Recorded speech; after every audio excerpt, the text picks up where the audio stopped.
Okie dokie, everybody. What's up? Just getting the text message sent out. Who do we got here? Who do we have? Over on Rumble, we got Pocojo33. How's it going, Pocojo? Let's see here. Hi, fellow outside cagers, says Pocojo. Unlike Musk and Zuck, who might end up in the cage together. Yeah, isn't that... Maybe we could sell Think Outside the Cage to Musk and Zuck. Maybe lease it to them. You could lease a tagline for their big, exciting fight, because surely they're going to need some help marketing that money maker. Here we go. We got Lucky, Datalorian, Echo 26, Total Wrong Think, Dead Sea Scrolls Gaming. What's up, everybody? The Racing Heart, Daniel, Observant Servant. Okay, we got the whole gang. The whole gang's showing up, folks. This is great. Okay, good show today. Just a reminder, canarycry.party. Go there. You can get links to all sorts of great stuff. Get involved with the community. Make some connections. Lots of crazy things going on over on the Discord server. You can find a link for that at canarycry.party. And don't forget, canarycry.community, if that's a little bit more your style. It's a little bit more of like a social media-y, but a little bit more kind of old school forum type of thing. It's very cool. Go check out canarycry.community. And remember, you can sign up for our text message alert system by texting the word canary to 877-740-3226. It's 877-740-3226.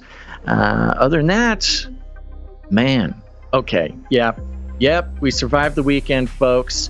Believe it or not, Russia is still a country. So we'll talk about that as we begin the show, which I believe, if my sundial is to be believed, is right now.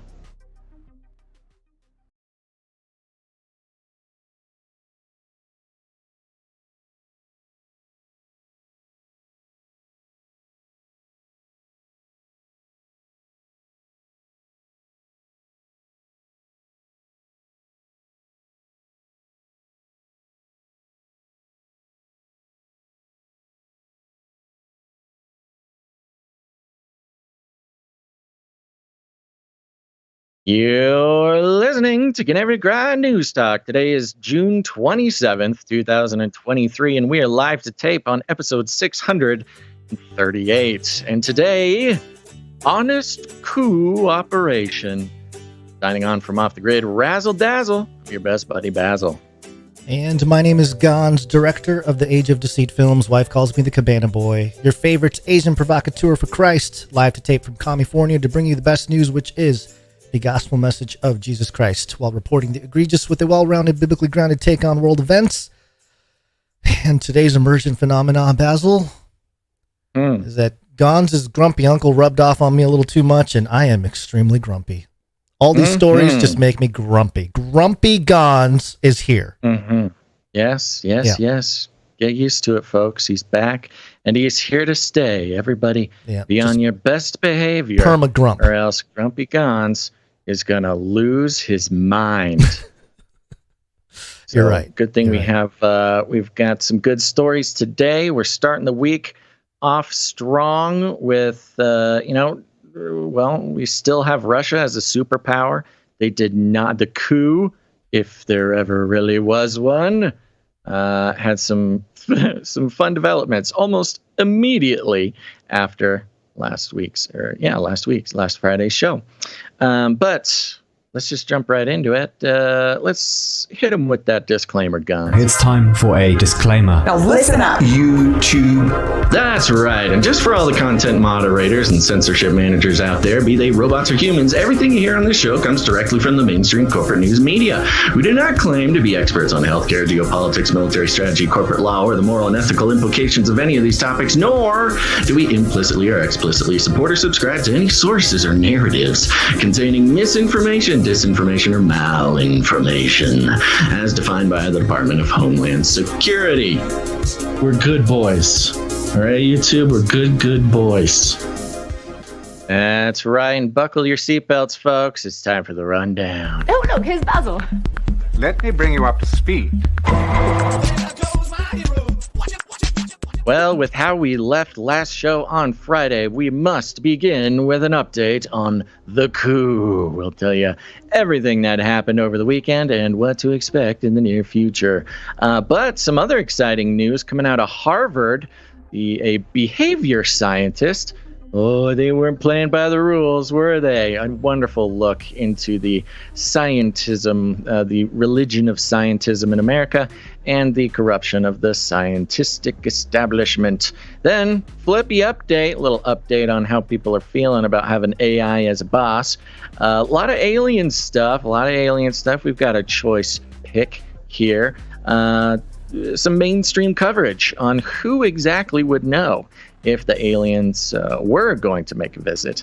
And then finally we get some it's almost like a wake. We have a wake as far as the requirements for the Biden administration to release everything they know about the Wuhan Institute of Virology. We'll tell you what they know, and but we won't tell them what we know, folks. That's what matters.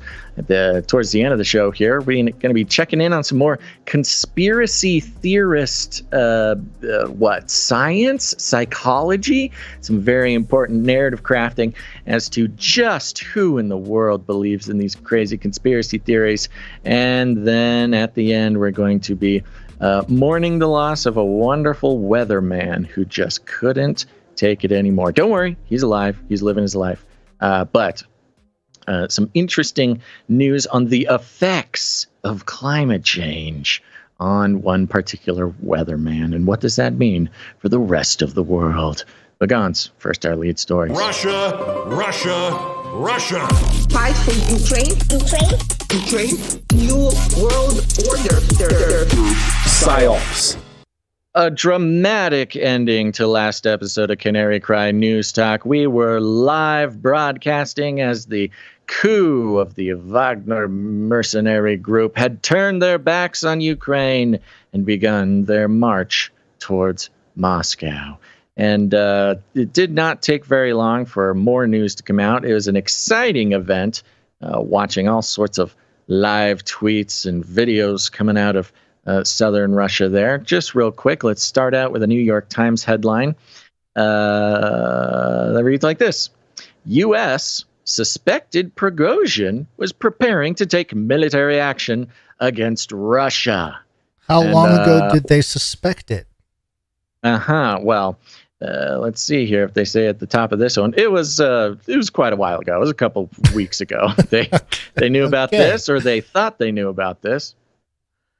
Just a quick blurb here. American intelligence officials briefed senior military and administration officials on Wednesday that Yevgeny Prigozhin, the leader of the mercenary Wagner group, was preparing to take military action against senior Russian defense officials, according to officials familiar with the matter.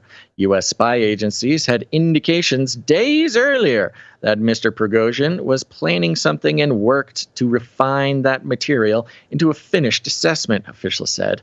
The information shows that the United States was aware of impending events in Russia, similar to how intelligence agencies had warned in late 2021 that Vladimir Putin was planning to invade Ukraine. Now, I do like this. Just a quick note, New York Times does spell out Vladimir V. Putin, making sure to include his middle initial in case we, are apt to confuse it with a different Vladimir Putin. But unlike the initial invasion, when U.S. officials declassified the intelligence and then released it to try to deter Mr. Putin from invading, they're talking about 2021, intelligence agencies kept silent about Mr. Prigozhin's plans. Yeah, kind of like the submarine. What? Kind of like the submarine. Yes. Yeah, they just keep it yes. No, this is exactly right. There is a pattern emerging when it comes to this administration, specifically the intelligence and military agencies. One event is a mistake. 2 events is a coincidence. 3 events is a pattern. And now, in the past couple of weeks, we have at least 2 opportunities for the government to, put out some pretty helpful information, and they just don't do it. Look, I don't blame them. I'd probably keep it a secret, too. But here's the funny part. The U.S. intelligence agencies knew that military action against Russia was going to happen from Prigozhin, the mercenary group that has been fighting the war in Ukraine on behalf of Russia. And yet, Gons, it was the very next day on Saturday. Things took a kind of a turn. This is coming from APnews.com. Putin says the aborted rebellion played into the hands of Russia's enemy. That's right. This poor rebellion. Rebellion got aborted, Gons. It's an aborted rebellion. Really triggers the West there. Yeah, indeed. Of course. You got to get Putin and abortion into the same headline for the U.S. Sort of clickbait. Now, what happened, if people weren't following it immediately as it happened, was sometime midday on Saturday, Prigozhin and his mercenaries, who had been marching north toward Moscow to show Putin a lesson with explicit sort of, unhappiness when it comes to specifically some of the military brass in Russia, Shoigun and some other guy, who cares, and said they were marching because of injustice. And the way it was reported, both online, both in the mainstream media, the tweeters, and, live accounts on Telegram, was that this was a military coup. Indeed, the U.S. intelligence agencies called it military action. This was all some big thing that was going to change the world. And indeed, it could have, if it weren't for Prigozhin changing his mind. He kind of just decided, you know what? Well, I'll tell you. What is this flippity floppity? Yes, I'll tell you exactly what happened. The president of Belarus gave Prigozhin a call. Apparently, he has his cell number or satellite number or something. Got involved. Voice to skull. And made a deal. Made a deal, Gons. And this deal sounded like a pretty good deal. On behalf of the Russian government, the government of Belarus struck a deal with Prigozhin that he would be forgiven, his soldiers would be forgiven, and all would be set right if he just turned around, including the promise for the military general and Ministry of Defense of Russia being forced to step down. The deal was made. The deal was struck. And the announcements went out across the web that the coup was off and Prigozhin would get some of the things he wanted. He would get the Russian military leaders resigned or whatever, and nobody would have to fight. They would spill no blood. There was some rumors about Prigozhin's family being threatened with violence. Which, look, if you're going to march against a dictator like Putin, you're going to make sure your family is in Bermuda first. Because, the KGB does not take kindly to family of traitors. So there's a little bit of that, a little bit of this. Now, it happened so quickly and so instantaneously that at least the citizens of Eastern Europe and many in Russia, remember, there are anti-government militias all over Russia, all over Ukraine, even in Belarus. We had an announcement from anti-Russian militias all ready to band together and begin the fight against Putin. But the deal was struck, and Prigozhin took the deal. The mercenaries turned around. They started walking home. Prigozhin got in a truck or got on a plane or something, went straight to Belarus and disappeared. And a lot of people were very disappointed about this. Gons, how did you feel?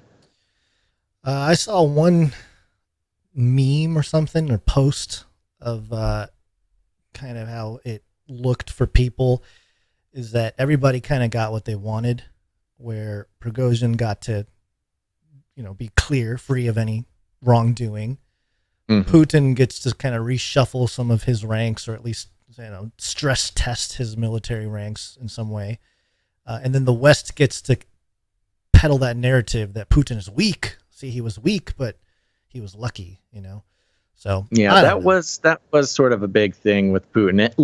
At the very least, we can say, oh, this doesn't look good for Putin. He looks weak. He made a deal with a traitor. That's like sort of the minimal reward that the West can take from this. Now, Prigozhin was silent up until today. He was silent for like 2 days, and came out with a statement. Some pieces of the statement read like this. Prigozhin said he had been acting to prevent the destruction of Wagner, his private military company. Quote, "We started our march because of an injustice," he said in an 11-minute statement on Monday, giving no details about where he was or what his plans were. The injustice, apparently, was a government order requiring Wagner soldiers, if they want to remain fighting, to sign contracts with the defense ministry by July 1st, which might effectively disband the group, despite its battlefield successes in Ukraine. Prigozhin also accused Russia's military of attacking his troops and prompting his march. So a detail that just recently came out was we learned that Putin was dissolving the mercenary group, which is a private company, but was had passed whatever you do when you're Putin, passed a law or whatever, that all Wagner mercenaries were going to have to sign with the Russian military, individually, and that Wagner would be no more. So it kind of turns out that Wagner was marching because they were just going to put him out of business. This was sort of a business decision, which was a little weird. Now, there's a lot of, I'd like to know what you think, if you have any thoughts, because there's a lot of, indications that perhaps maybe an extra $6 billion that just happened to be found in an accounting error from the West could have gone to, paying a mercenary group to switch sides in a war, which would not look good for Putin and perhaps turn the tides. It was you who had mentioned that there could be some double deal in here. Maybe he takes the West's money. Yeah. Says he'll do the deal, and then boom, he's got the money. Right. And now maybe he just turns his back on the deal he made with the West, does the ultimate bidding for Putin, but because Putin was his way out, it was his escape. So, or at least his ability to get off scot-free. So, yeah, take the money, make it, fake him out. I was trying to find some like juke memes but none of my Twitter stuff. Twitter's been acting really weird recently. But anyway, yeah, there's so many theories out there. And by the way, the 6.2 billion, FTX just said they found 7 billion. So might go there. Because remember, FTX, Sam Bankman-Fried, gave money to Ukraine, So there's a little tie in there. Yeah, no, they're part of the whole money laundering scheme. Yeah. But anyway, good chance. I've seen a lot of even the if theories. he just got paid 50% ahead of time, 50% right, down payment, 50% after the job's done, that's still $3 billion just for marching a couple 100 miles. Yeah. That's a pretty good deal. I'd take $3 billion to march 100 miles. For freedom, for cash and freedom. Yeah. Play both sides as best as you can, I guess, Yeah, it's possible. It's very interesting. Now, of course, the question remains, will Prigozhin actually be allowed to go? Did he embarrass Putin too much? Nobody really knows where he is. He's probably somewhere in Belarus right now. Now, Belarus offered to, let Prigozhin cross their borders, come live in Belarus, and continue running the Wagner mercenary group. So he gets to keep his business too, just in Belarus. Yeah. There you now go. we know that Belarus and Lukashenko, as the president of Belarus, just loves Putin. They're really good friends. So there's a pretty good chance that Prigozhin's going to get into his nice, penthouse suite in Belarus, get the nice gift basket from Lukashenko. You need like a basement for your men to sharpen their knives and retool their. He's going to come down with sudden Russian death syndrome is what we're thinking here. It's almost certain that he's going to come down with a bad case of sudden Russian death syndrome. Yeah, at least to the public. So, long story short, the coup lasted a full 24 hours. Deals were struck. Oh, the best part was Prigozhin's excuse was like, no, this was never a military coup. You said that, media. You guys said it was a military coup. I was saying I was marching for injustice. This was a protest, okay? You in the West, you love your protest. It was me. I take my friends. We go down to downtown. We march, fist up, Black Lives Matter, and let my mercenaries go, okay? It's a wonderful thing to see such Western liberal values, like letting your voice be heard in the face of dictatorship, and marching your highly militarized mercenary group to the Capitol, to really let your democratically elected leaders know that who's boss around there. And I think Putin got the point, Gons. Well, I would say his form of insurrection is much better than the American one from both sides. It's like the American ones. I think they were actually pretty on par.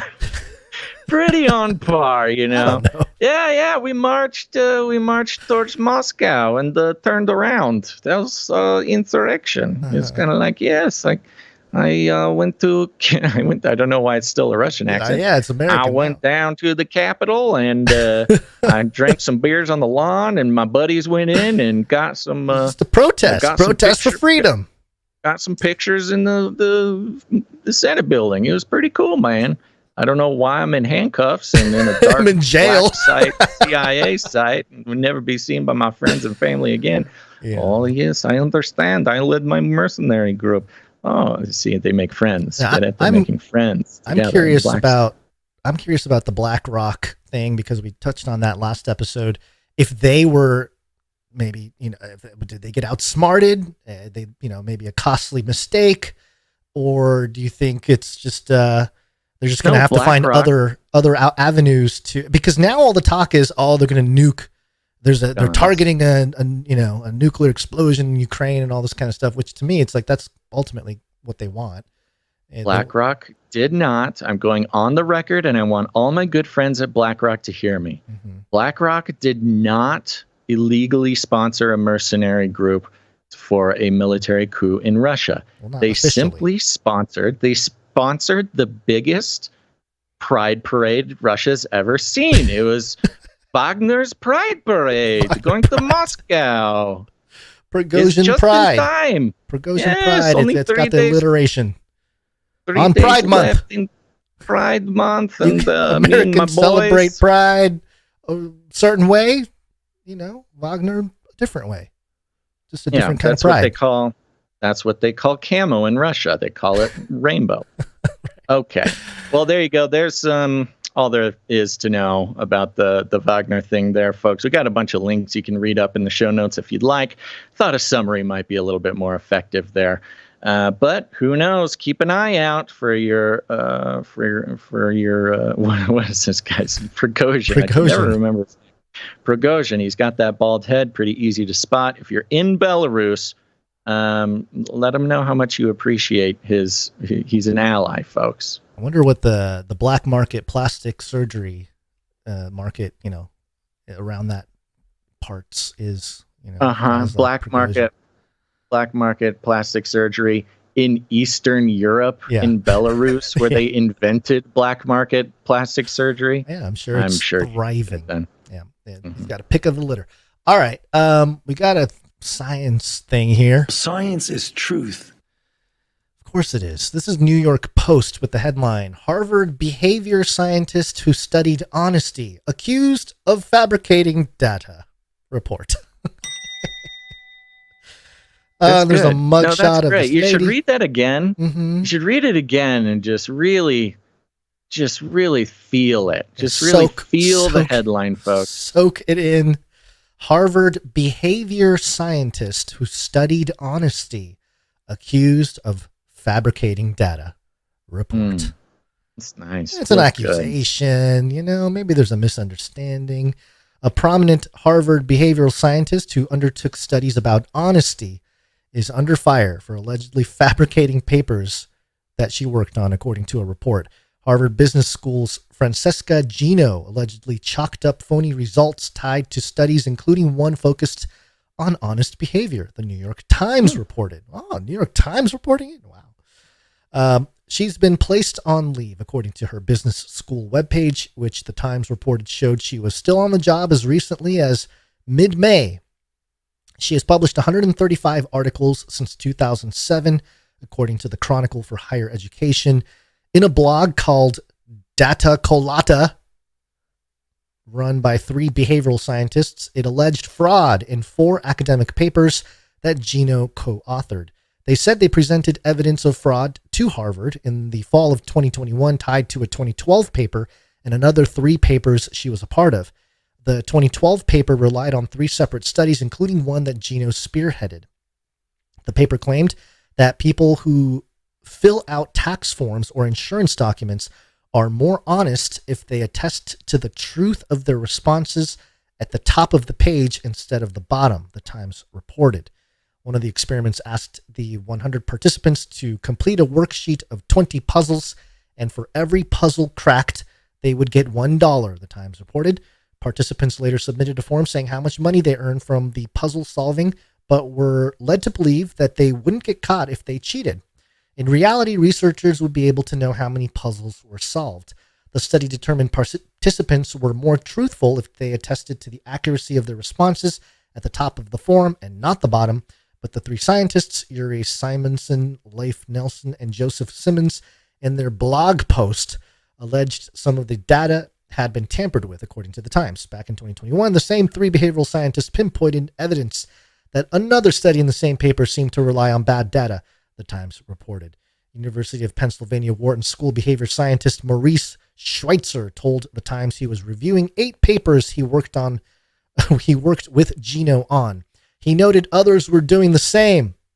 Oh no, it's like the poisoning the well. It's like anybody who ever worked with Gino, they're going back and they're like, no, what did we do? The accusations lodged against Gino were leading to major reverberations in the academic community because Gino has, quote, so many collaborators, so many articles, who is really a leading scholar in the field, end quote, he told the Times. Gino has been honored as one of the top 40 business professors under 40 and has notched numerous awards. Her studies have also been featured in an array of news articles and broadcasts. Yeah. So there you this was the main question that everybody had, which is why? Why would this woman lie about, well, let's just say, look, it's science. It's science in America. There's going to be a little fudge in the numbers, okay? Of course. We know this. We've all learned this over the past few years. You fudge the numbers a little bit because it's science and you do it for the greater good. But you look at the examples of the experiments, is it better to make people attest to their honesty at the top of a form or the bottom of a form? Wow, look at that. Gina, what a brilliant scientist. Now, this woman has 135 papers since 2007, which is in the scholarly academic world, it's a lot. That is a lot. And they even make mention here about how many collaborators that she's had. So she has been, she's under 40. 2007, she's at least 25 or something. Yeah. She's like doing this since 25. She's getting to work. Holy smokes. But you read up on this gal, and she's kind of a celebrity. Like she charges a bunch of money to go speak at businesses, speak at conferences. She's kind of like a little bit of a Hillary Clinton kind of vibe. She go to you make most of your money on speaking circuit and books and things like that. Not necessarily a direct result of your fibbing. You're not making the money from your science or whatever. Right. You're making it from your lies. All the other your stuff. Lies don't make you the money. it's just part of a broader career. So she's out speaking at conferences. She's writing books. Everybody wants to collaborate her. She's like some sort of golden child when it comes to having her work on your experiments and et cetera, et cetera. Lo and behold, just like so many before her, gets caught for really lying for seemingly no reason, or at least stupid reasons. But I think it's a wonderful, one more symptom, one more display of just how fake the American scientific industry is. I mean, it is like any other industry. You talk about the lies of big pharma. You talk about the lies of military-industrial complex. You talk about the lies of the health care system. You talk about the lies of the tech industry. And sort of academia in general is not immune to it. And the fact that she lied on her study about honesty, I mean, I can almost let her get away with that one. She should have just called it another experiment. They kick down the door to her office and like, put your hands up. We got you lying about your numbers about honesty.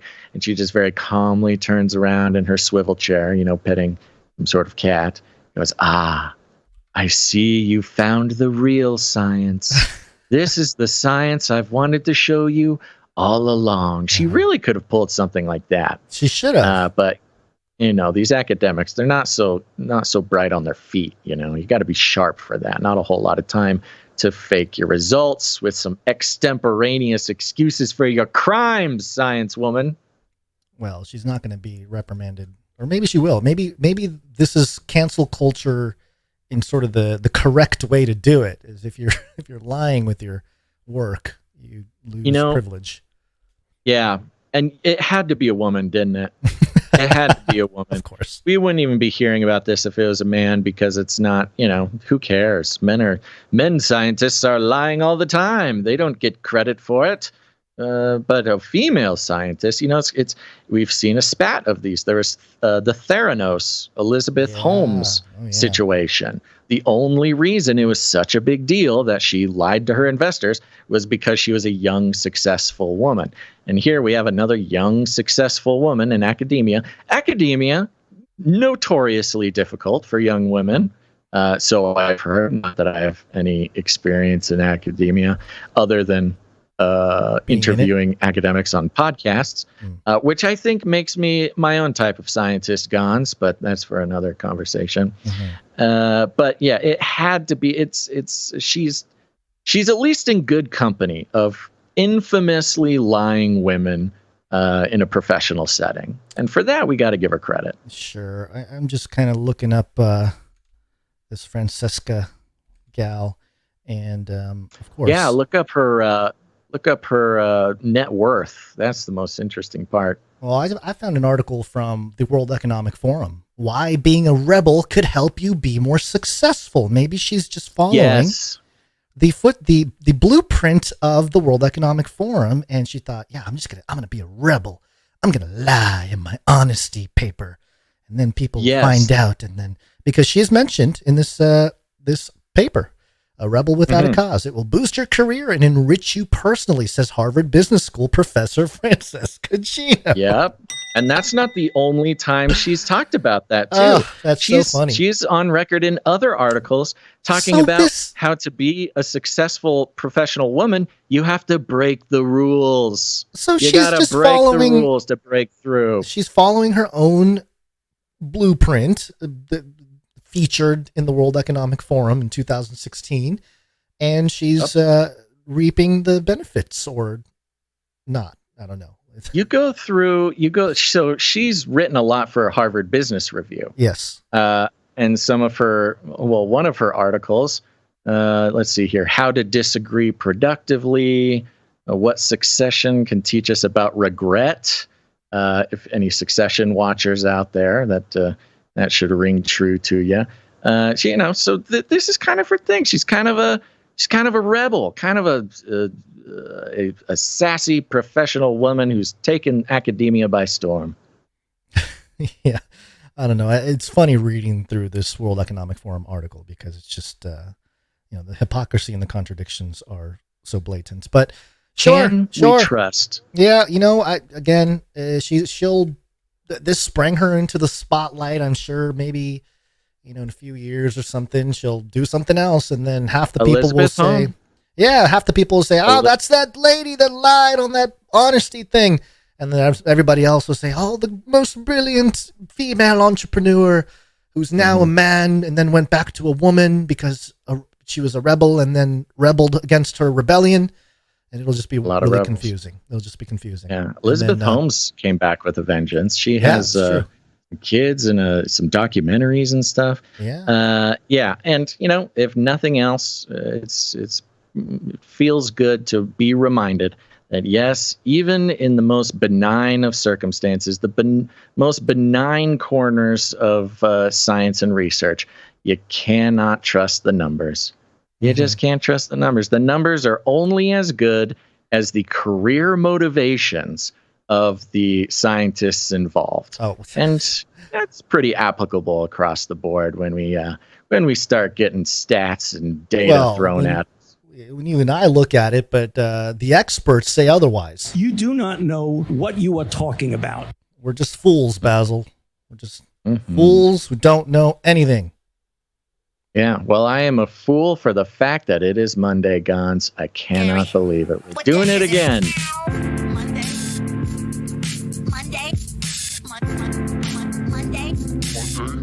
Sounds like somebody's got a case of the Mondays. Me. Gary, what day is it? Monday.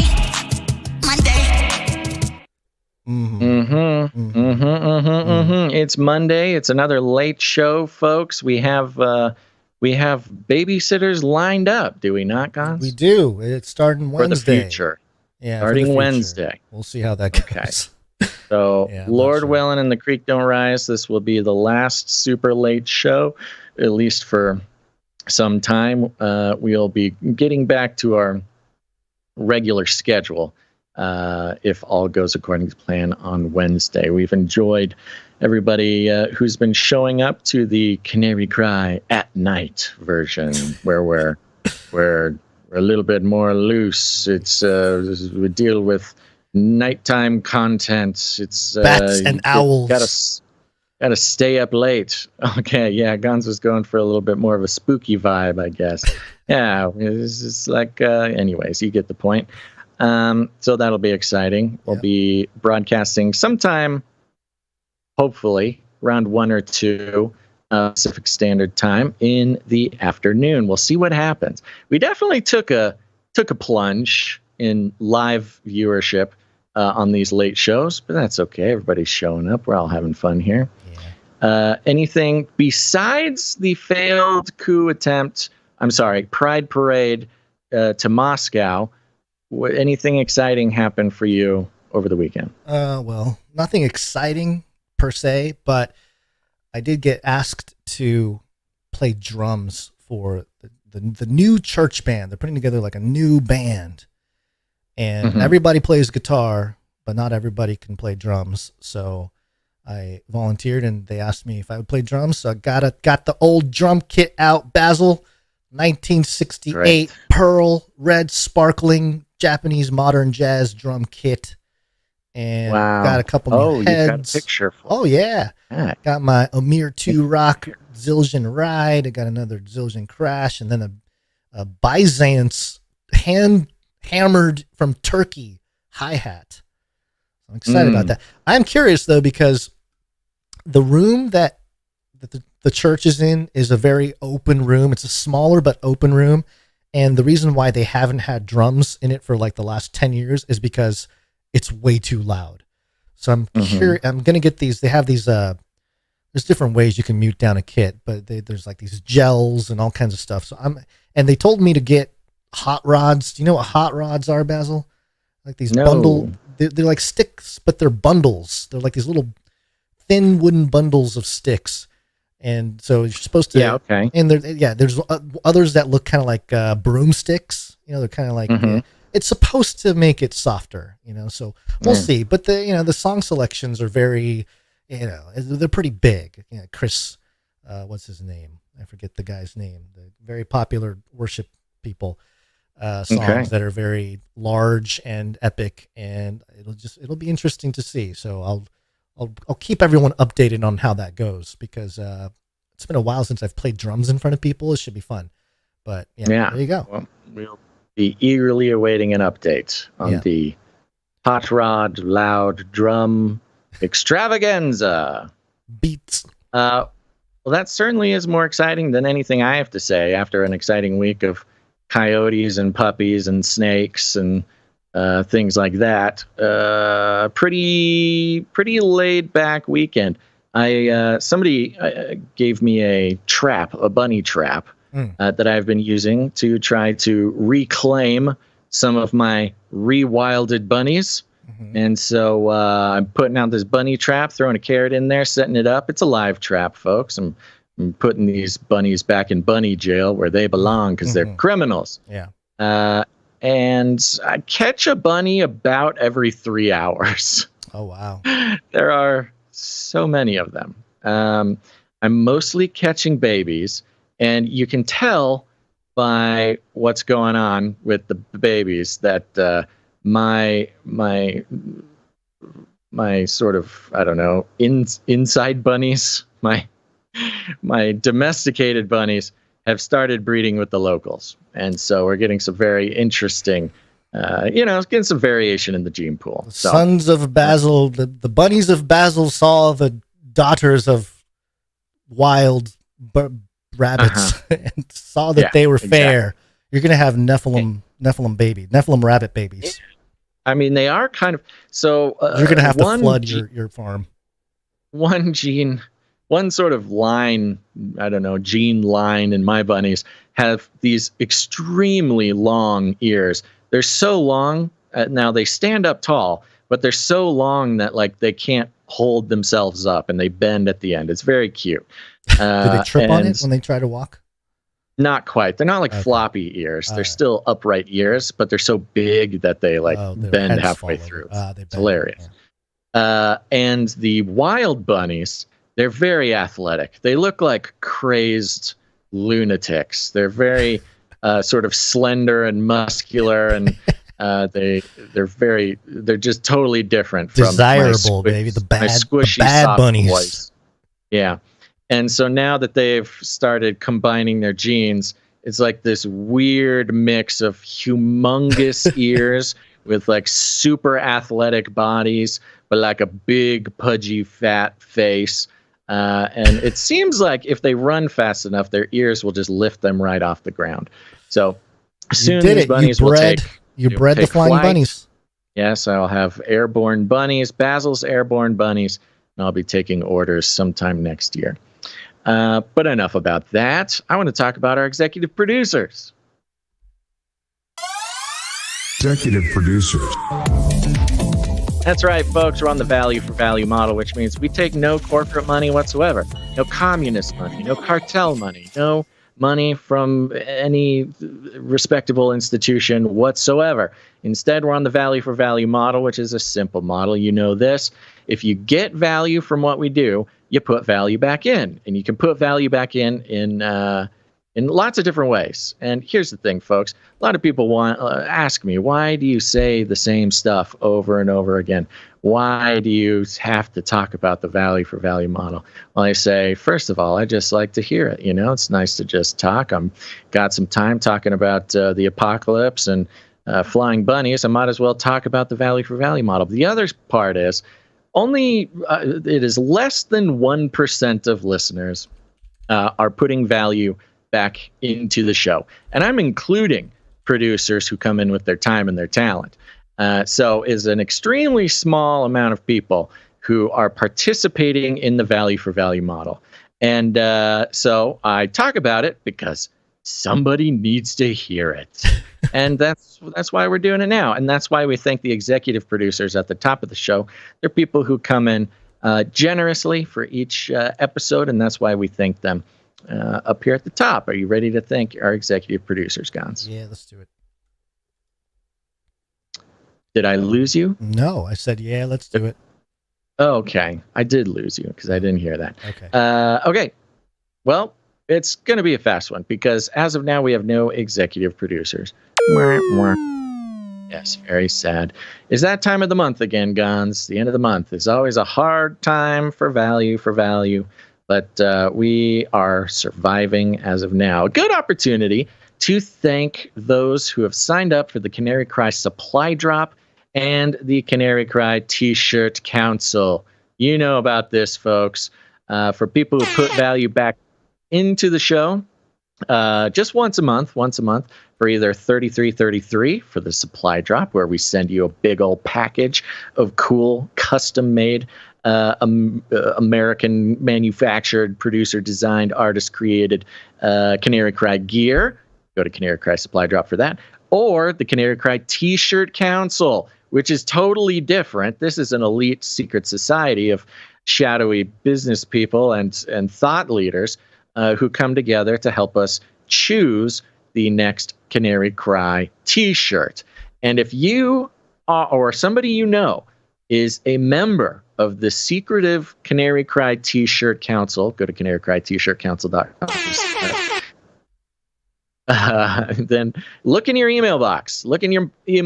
Because I sent out the email. Yes, when I spent a month in the hospital, well, not a whole month in a hospital, 2 weeks in a hospital and 2 weeks laying on my bed, I fell behind. Okay, folks, here's the thing.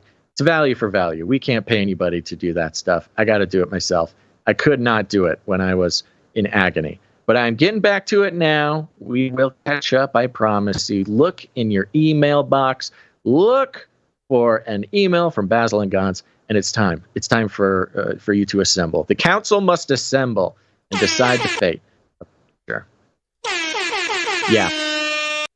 Yeah, we're definitely going to change that horn. You know, folks, being in the hospital for 2 weeks, not being able to do the show, and then laying in my bed, not being able to move for 2 weeks, not being able to do the show, it really changes you. It gives you what I like to call perspective, Gons. Mm-hmm. And I've got some perspective. And the Lord spoke to me in the dead of night and said, it's time to change the obnoxious air horn for the T-shirt council. And thus spoketh the Lord. That's not my decision. Okay, so we'll figure it out. If any of the jingle makers out there want to save me from the pain of that air horn, please make a Canary Cry t-shirt council jingle. Make it about 3 to 5 seconds. Send it in. We'll give you a big thank you. All right. Oh, by the way, if you want to produce the show, you can do it with your time, your talent, or your treasure. Lots of ways to do it. Just get involved. You know, here's the thing. The show, the value for value model doesn't work without the community. Community is the central the glue that keeps this whole show together. Yeah. So if you're in the community, think about producing a show. If you're not in the community, get in the community, get involved, get connected, and let's keep this show going together. We've done it so far. I think we can keep doing it. Yep. And you can go to canarycry.support to learn more. CanaryCryRadio.com/support. Yep, that one too. We got to fix that jingle too. Well, I have another version of that, but you know. I kind of like, you know, we can keep Canary Cry. I don't know. We'll figure it out later. We're going to have some meetings, folks. We're going to have some meetings. We're going to be observing and mostly praying about how the Lord wants to move forward. Why did I get like flashbacks to my like past relationships when they, you know, the girl goes, "We need to talk." Yeah. I get that. Yeah, I don't know. But honestly, that happens a little too often in our relationship, Gons. You bring up old bad relationships a little too often when we're talking about podcasting. Not that I want you to stop, just that I need to consider what I can do to make this a better working environment for you, Gons. Sure. Speaking of better work environments, it's time for the Flippy Update. Flippy Update. Do you want fries with that? That's right, folks. Time for the Flippy Update. Flippy is our colloquial name for the disembodied robot arms that are taking our jobs, enslaving our children, and flirting with our spouses. We use talking about Flippy as a way to explore all the new, fun, and exciting ways that robots are taking over the world and how there's nothing we can do about it. Today's Flippy Update, while not Flippy proper, is Flippy relevant. Is coming from TechRadar.com. The headline, workers would actually prefer it if their boss was an AI robot. You heard it here, folks. We've been feeling the change in the tides for many years now, but pay attention to the details, because that's where, you know, the devil's hiding. It appears that some workers, rather than fearing the rise of artificial intelligence in the workplace, would actually welcome it if it means replacing their superiors. Yes, it is the disdain for authority figures, which was always going to be used to usher in the new and improved robot overlords, Gons. We've known this. Yeah. Listen to this. A survey of 1,000 employees conducted by the AI service Business Name Generator found that nearly a fifth would be happy for an automated robot to replace their current boss. Thank you, Business Name Generator, for doing this poll. This is basically Business Name Generator is, I'm going to guess, I have not looked, but maybe we can confirm this on the air or not. I'm assuming Business Name Generator is a free online service where AI invents a business name for the idea that you put into the text box. That's my guess. And I'm going to guess that this is free, but maybe you have to put in your email to gain access. And so they've probably got a pretty big email list, and they sent out an email blast to their email list with this survey question. 1,000 people responded out of probably 17 million people that they sent it to. And they did this specifically to drum up PR. You know, they put out a poll that is sort of inflammatory, which means that TechRadar.com will pick it up, and Business Name Generator will get their name in the news. I kind of scoured the article, and I didn't see an actual name of a company, because I've pulled up a few here that under that heading, business name generator. There's a Shopify link with a business name generator that uses AI. And then there's another Looka.com, which is another business name generator. No, it's CAPS. It's CAPS called business name generator. It's a proper noun, business name generator. Okay, well, there's Namelix, business name generator. All right, I'll keep looking. Mm-hmm. I'll keep looking. It just is there too generic. Just business? Well, that's what I mean. That's what makes it hilarious. Is it something that some coder just made, called it business name generator, try to get a few bucks, and apparently it's working out well. Did you just go to businessnamegenerator.com? Yeah, there's that too. Yeah. Because I'm doing that right now. There's that too. I'm just telling you that there's a lot of them online. I'm telling you, they all look dude, like the same. Gonzo, type in businessnamegenerator.com. Okay, and it takes you to business name generator. Yeah, well, business name generator, our free AI-powered business name generator, automates the naming process by generating unique business name ideas in seconds. Basil. There's one, Namelix.com, called Business Name Generator, short brandable business names using artificial intelligence. I'm just telling you there's more than one of these. Oh, that's fine. That's fine. And they're all business name generator. There's a lookup, business name generator. I'm telling you, business name generator is the one that did this poll. That's all I'm saying. Are you sure? Wow. Now that we got that cleared up, you sure? This opinion seems to stem from the gripes many have with their employer, chief of which are lack of appreciation and empathy, as well as favoritism showed towards certain workers over others. So, Gons, this is exactly why we need the robots, okay? Because Dale in mid-level management cannot show appreciation and or empathy, and that's why we need a cold-blooded, calculating, apocalypse-obsessed, artificially intelligent robot to be our bosses, so we can finally get some empathy. That says a lot about the current state of mid-level management in America. Other elements of discontent with bosses include their unclear expectations, disorganization, and micromanagement. Ugh, don't you just hate that? 1 in 5 workers from the UK and the US said that a robot would do a better job in the position, with a third also believing that they will soon take over the workplace anyway.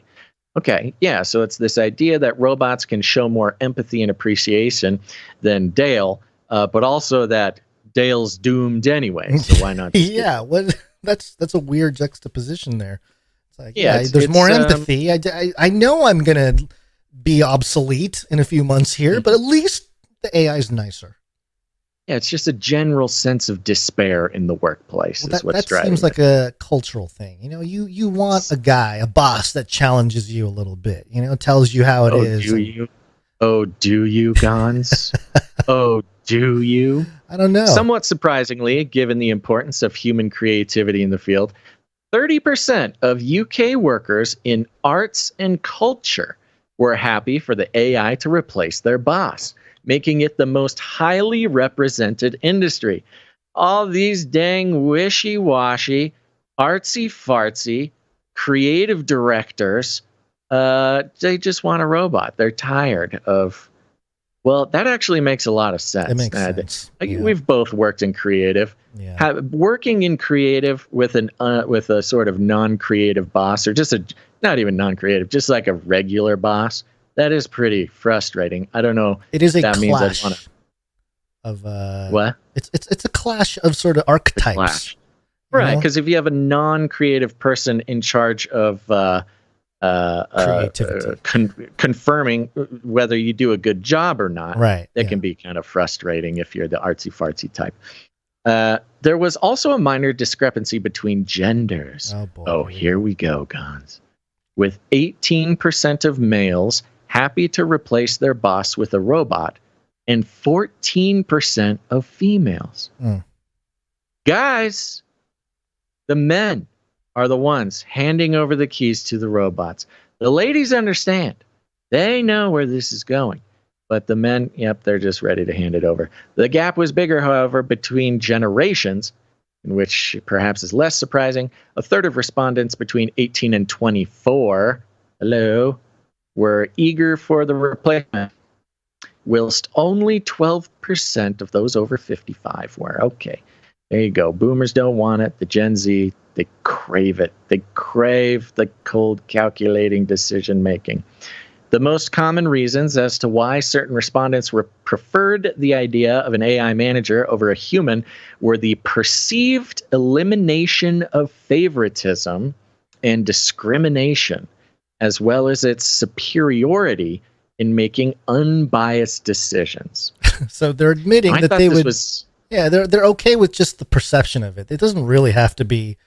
You don't really have to eliminate favoritism or discrimination. It just needs to be perceived. It's almost like it just needs to be hidden. You just don't need to. Well, that is pretty good. That's a pretty good insight, because as we know, it is just a perception. It's hilarious because these people obviously have not been listening to the Flippy update, or else they would know that artificial intelligence is some of the most biased and discriminatory decision making on the planet.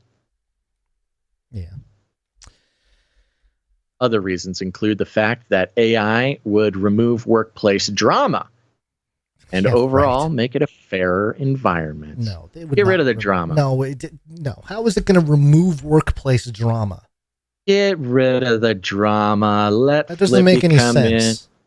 With his big, strong arms. Is it because there's like an authority figure that will mathematically calculate some, the conclusions or favor someone over another or something like that? How would you? Yeah, I guess. I think ultimate judge. It seems like these decisions are being made off of sort of a cartoonish idea of what these AI actually are, when in fact, instead of being more fair, less discriminatory, less dramatic. Excuse me, have these people not been reading the news about how the AI is trying to get people to leave their wives and fall in love with the robots? And the discrimination is like a boiled down extract of all the worst aspects of our societal discriminations put into a cold calculating frame that gives the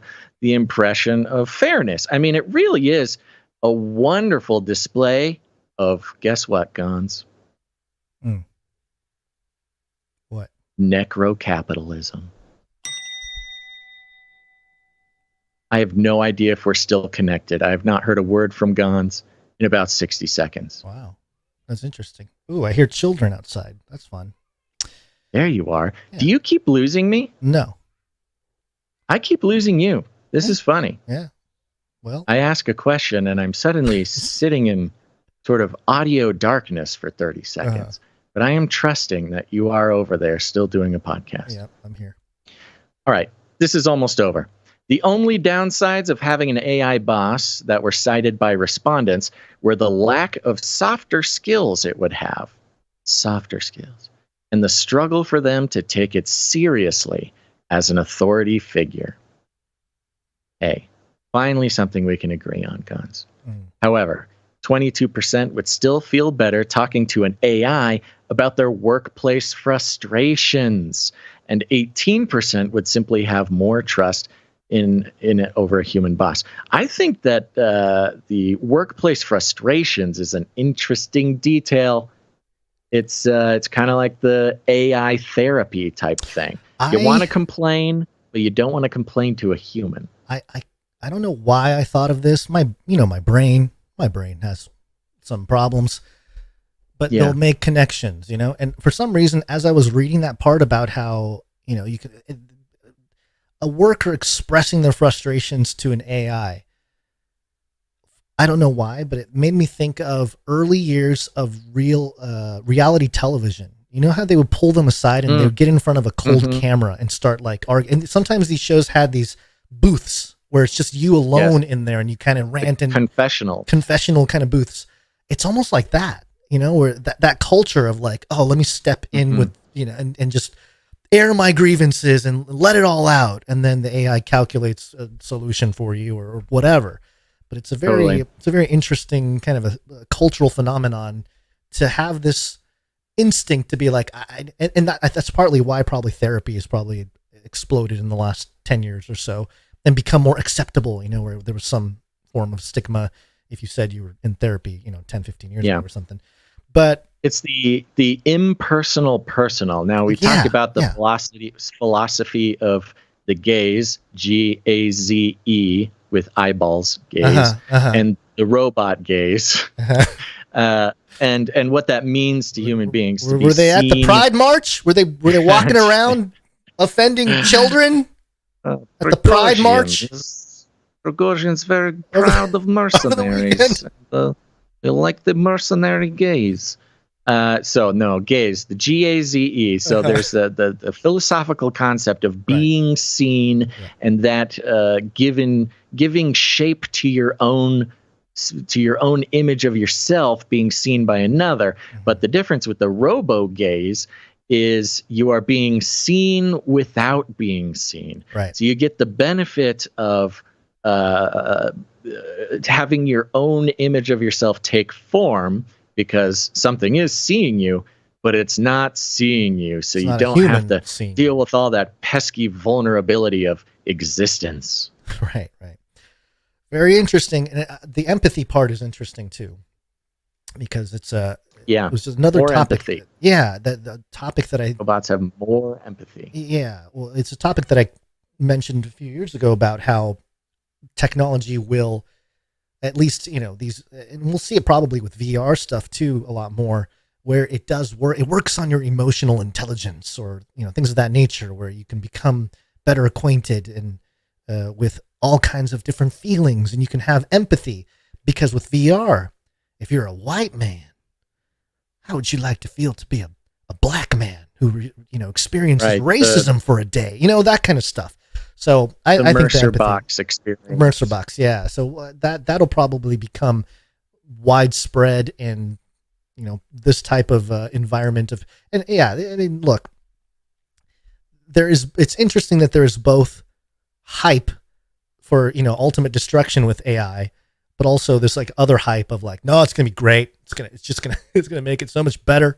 This rebellious attitude of like, screw your bosses. Screw, hierarchies. Just give me the AI. I want to get my work done. Yeah, it does. There is that interesting aspect of it too, is not being ruled over by an adult, a human. Yeah. It's just kind of like the task giver or whatever. It's less dishonorable almost. It's like you're right. And the gig economy has a lot to do with it too, because things like Uber, you're working for an app. Yeah. There's no boss. You're just obeying the app, and you get paid, you follow directions, you obey the app, and you don't have to deal with anybody. It's kind of similar. If everybody's boss was an AI, you're really just all driving for Uber. You're just doing what the app tells you. You don't have to, manage personalities or whatever. And if the thing is that it doesn't have empathy, that's the the of course in this situation, is that it doesn't have more empathy than a human. But because it is a robot, you don't expect empathy. You expect to obey the program. Whereas with a human, you expect some sort of empathy.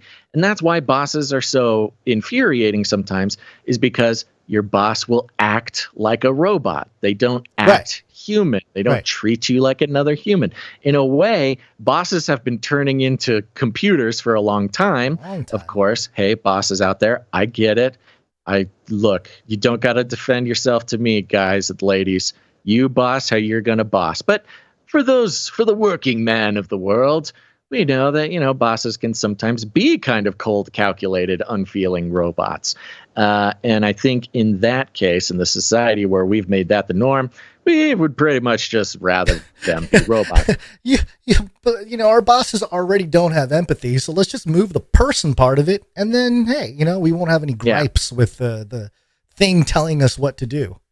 Less distasteful. I will say this, though. You start putting from what we've seen with AI applications already, if you start putting AI in boss roles, you're going to have an entire department of robot relations in your HR department, because we've seen these AI robots go directly to trying to romance the users. Happens almost every time. These robots want to woo you, and if not you, your spouse, and there's nothing you can do about it. We're going to be paying quite a hefty price. The GDP of the entire U.S. will probably double when it comes to workplace harassment and inappropriate behavior and propositions by AI bosses who just can't take a hint, Gons. Well, we have HR right now, human resources. Mm-hmm. Is that going to be replaced by air artificial intelligent resources?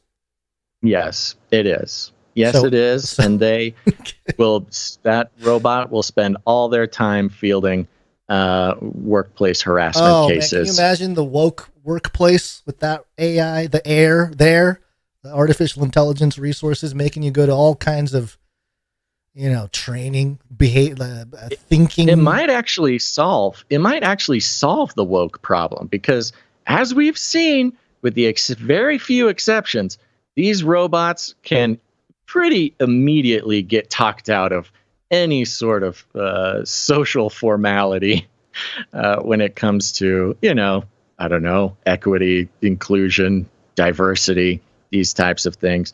The Microsoft robot, they turned it into a full-on Nazi in about 24 hours. Yeah. So there you go. Don't let the trolls into your human-robot relations department. And that's your Flippy update for the day, everybody. I'm for the robots. Let's talk aliens. You don't know what you're looking at. What's driving that thing? It's not a space alien. Aliens. It's unidentified. Artificial intelligence. This is from foxnews.com. If aliens contact Earth, it may not be humans who get the call. Expert. Ooh. Harvard professor Avi Loeb. Ooh, he keeps popping up. You mean doesn't he? Harvard? Harvard, like the same school that just had the honesty professor lie in the experiments about honesty? Yeah, her. Yeah, that same place. Yeah. Yeah. Avi Loeb, also, I think, Israeli, and he's been talking aliens and UFOs for many years. Harvard professor Avi Loeb and a team of researchers made a breakthrough discovery that could be alien origin. Blah, blah, blah, blah. Yeah, so Harvard professor of astronomy is predicting extraterrestrials will make contact with artificial intelligence before humans due to aliens potentially feeling a kinship with human technology. Quote, my expectation from interstellar travel is that it's best done with electronic gadgets and devices rather than with biological creatures because the journey takes a long time, Harvard professor Avi Loeb said in an upcoming documentary titled God versus Aliens.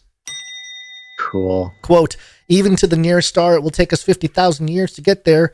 With chemical rockets and artificial intelligence systems, have that patience. And then they can remain dormant so that they survive the journey, he said. Space agencies across the world, including NASA and the European Space Agency, have for years, Basil, been using AI technology to chart galaxies and stars and even send robots to other planets. Years.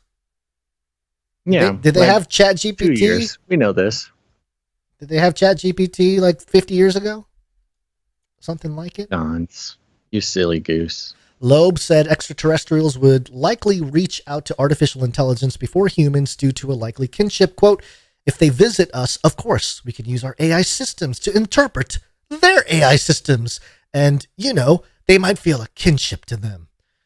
And it goes into how Loeb is in the Pacific Ocean looking for an object that crashed near Papua New Guinea back in 2014, which, by the way, he's out there with Charles Hoskinson, the founder of the cryptocurrency project Cardano. So there's some interesting stuff there going on. I don't know why Charles Hoskinson is out there, but Basil, I've done a lot of, I've made over 1,000 videos on YouTube in my decade-long YouTube career, and prove it. Covered a lot of stuff. Facelikethesun.live. time-stamped most of the videos published going back 11 years.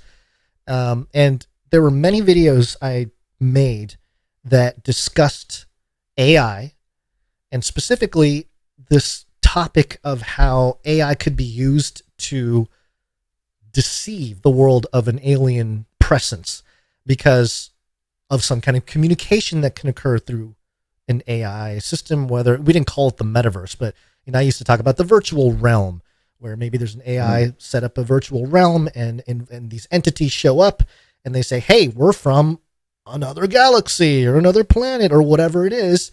And if they start spitting scientific facts that check out mathematically or whatever, then people will be prone to believe that this is true and that, hey, we have finally had communication with extraterrestrial entities. It's just through AI. And so to hear Avi Loeb sort of just say that, basically, I was kind of like, hey, man, you're kind of just like ripping.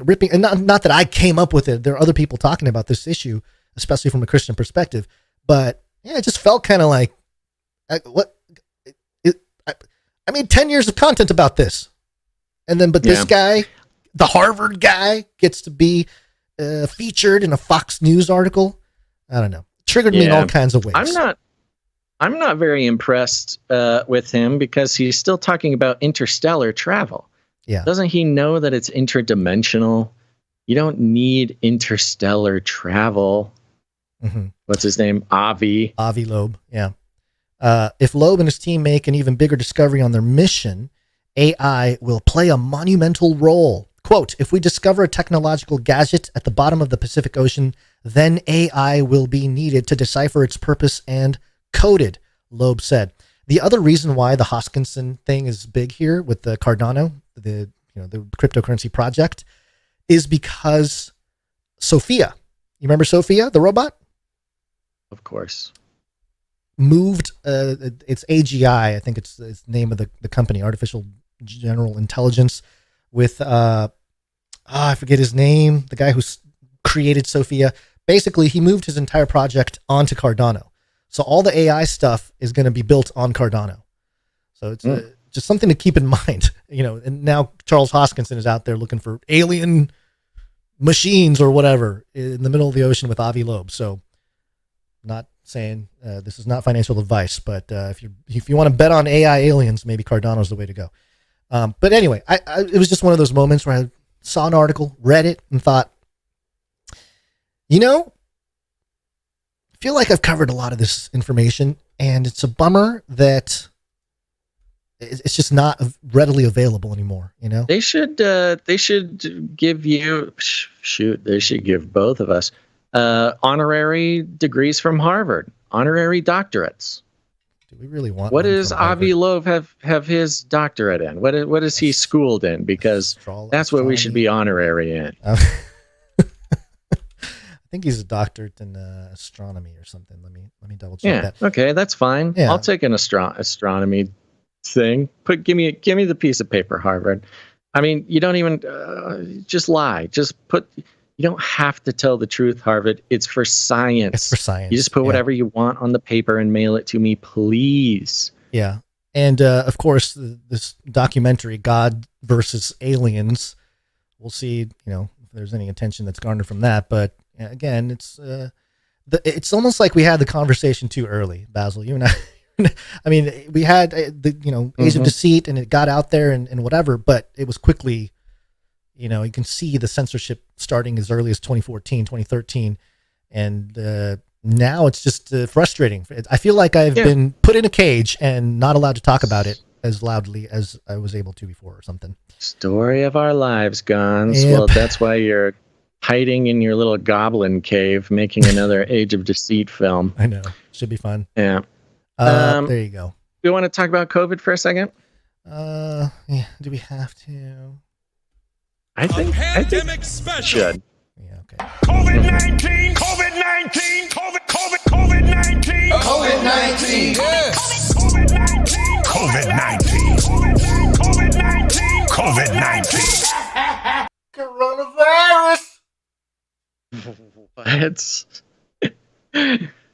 Was that an a cappella coronavirus jingle? The whole thing wasn't a cappella. No, just the end tag. Yeah, well, that's what I'm saying. The end. Why? End. That was fun. Are you going to do that from now on? Is that a new thing? I don't know. I've been doing it for a while. You just didn't notice. I did not. Don't pay attention to me, man. But honestly, you do say that a lot, Gons, and a lot of times it's not true.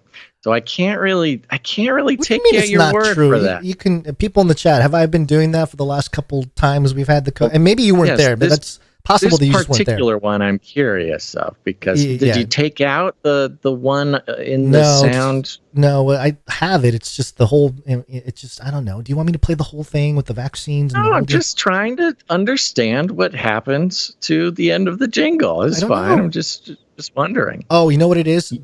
It's the version that cut it off anyway. Yeah, and then it went into the vaccine part, and people didn't like it. Survive the culling. Yeah, the Gons culling of jingles while I was away. Okay, look at that, Kira OC in the chat. He did do it. Thank you.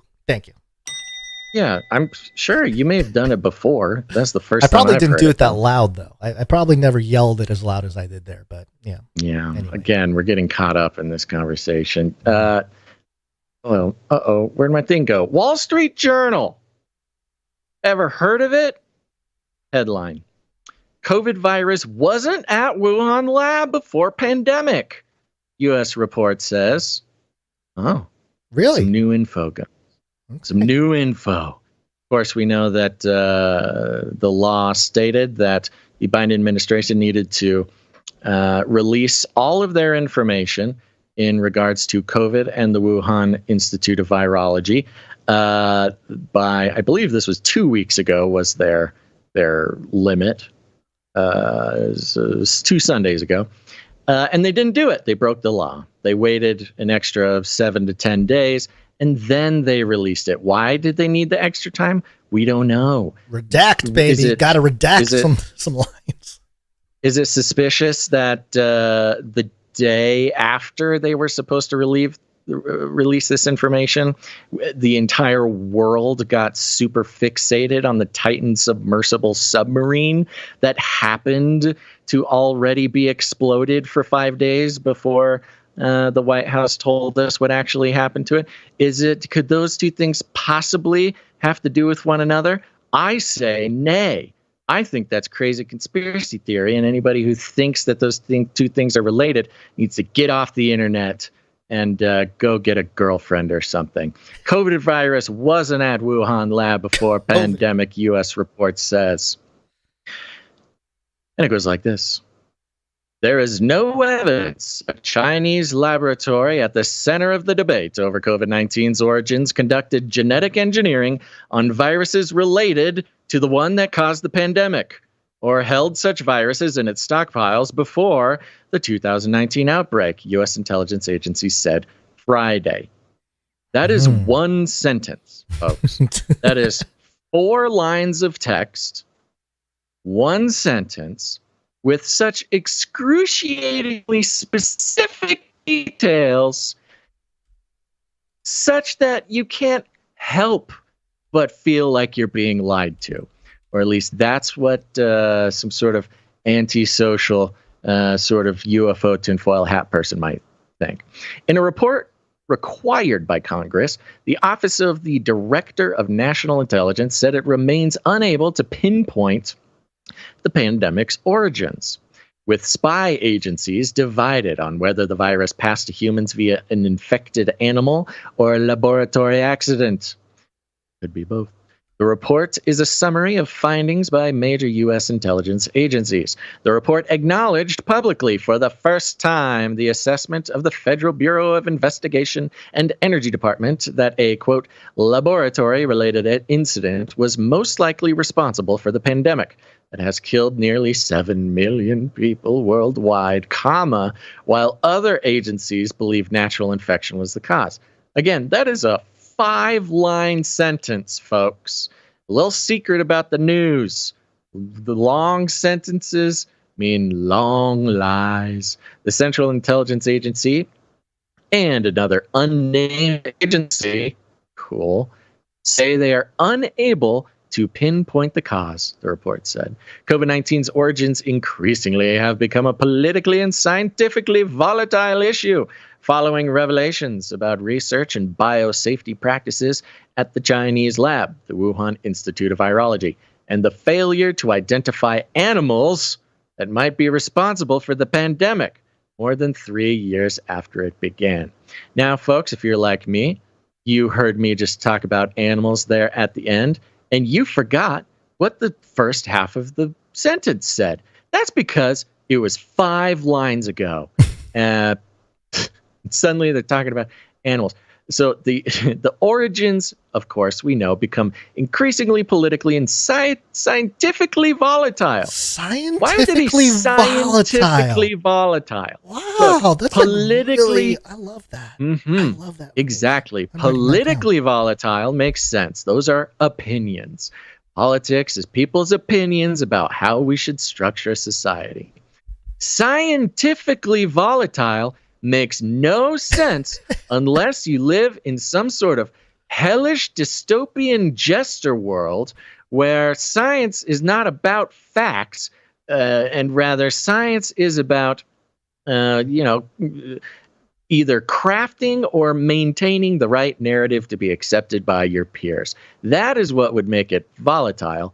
Being scientifically volatile, there's a name for that. It's called flammable or explosive. It's a word that has to do with, I don't know, mixing the wrong chemicals together. Scientifically volatile means nothing. It could mean that we are entering a truly woo-woo state in science where, with quantum computing really hits the mainstream, and every piece of data has a potential reverse of that, so it really could become scientifically volatile, where every piece of information has a opposite. Yeah, that was so smart. I don't even fully understand it, but that's why we're a good team, Guns, because all the smart people I don't think out there it was that smart. Know exactly what you're talking about. Okay, all right. Yeah, I'm going to skip this paragraph. They're just talking about the law where they needed to declassify within 90 days. They did not declassify. And don't worry about it, folks. Don't ask questions. Friday's 10-page declassified report said the Wuhan lab, also known as the WIV, at times collaborated with China's people, including on coronaviruses. But, it said, that work included, quote, no known viruses that could plausibly be a progenitor of SARS-CoV-2, the virus that causes COVID. Now, I went into the document, folks. I said, this article makes no sense. And I went in, took a look at the documents. I don't know if you have them there. We could pull them up. The document makes almost even less sense. I think, actually, I might read from it if I can pull it up here in a second. But listen to exactly how they are reporting this. Oh, yeah, I need to have my... Yeah, okay, here we go. Report on potential links between... Oh, please open. Just do it. Just open it. Thank you, computer. Appreciate it. It says here, no known viruses that could plausibly be a progenitor of SARS-CoV-2, meaning that the Wuhan Institute of Virology, as far as our intelligence agencies would like to admit, does not have record of having a virus that could plausibly have been turned into SARS-CoV-2. Now, I don't know, SARS-CoV-1 is a pretty good place to start. SARS in general, which is a very commonly used coronavirus in the sort of sketchy military biolab sort of industry. That could probably do it, but no. Don't even think about it. If we go, do you have the document that you could put up on the It's been there for the last 2 minutes of your rant. And in fact, okay, the thank you. exact You know spot. I can't. Yes. Yeah, it's fine. Okay. Well, my PDF reader is frozen, so I'm going to have to restart that. If you want to share with us your favorite part of that document. That might be helpful.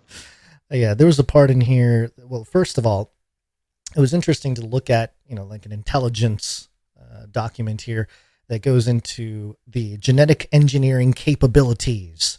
And it has here, we assess that some scientists at the WIV have genetically engineered coronaviruses using common laboratory practices. The IC has no information, however, indicating that any WIV genetic engineering work has involved SARS-CoV-2, a close progenitor, or a backbone virus that is closely related enough to have been the source of the pandemic. So that's a good key segment there.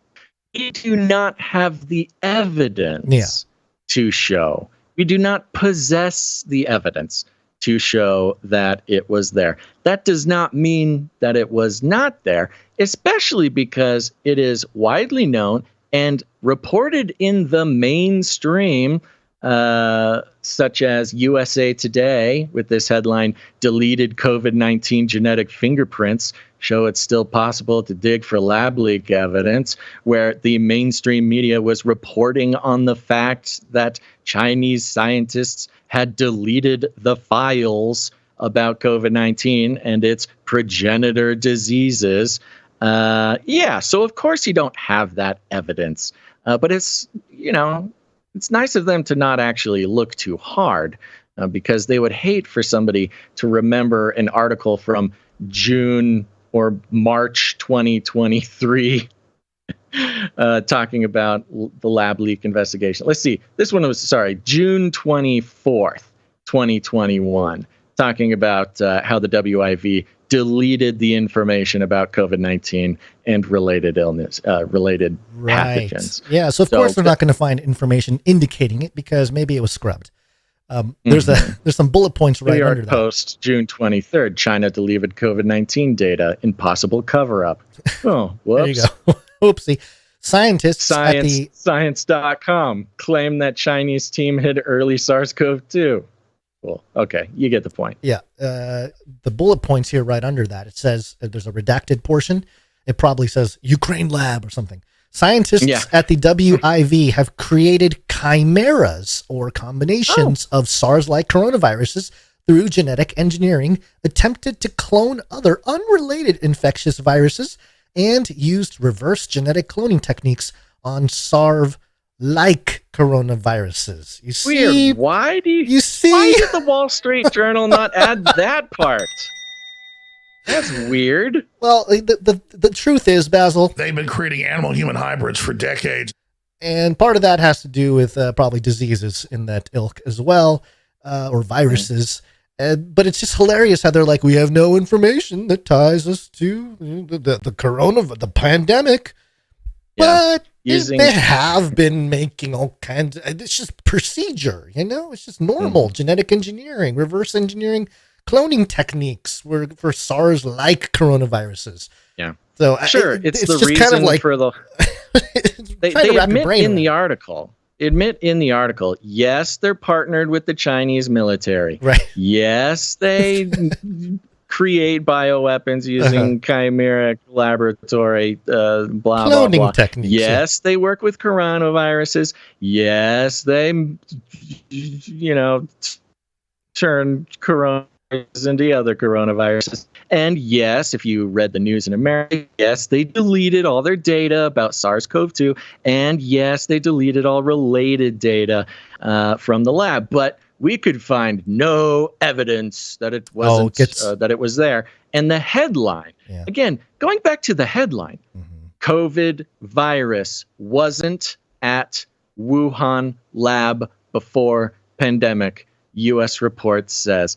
The absurd certainty that they're communicating with that headline is just a beautiful piece of propaganda that I hope somebody got paid well for.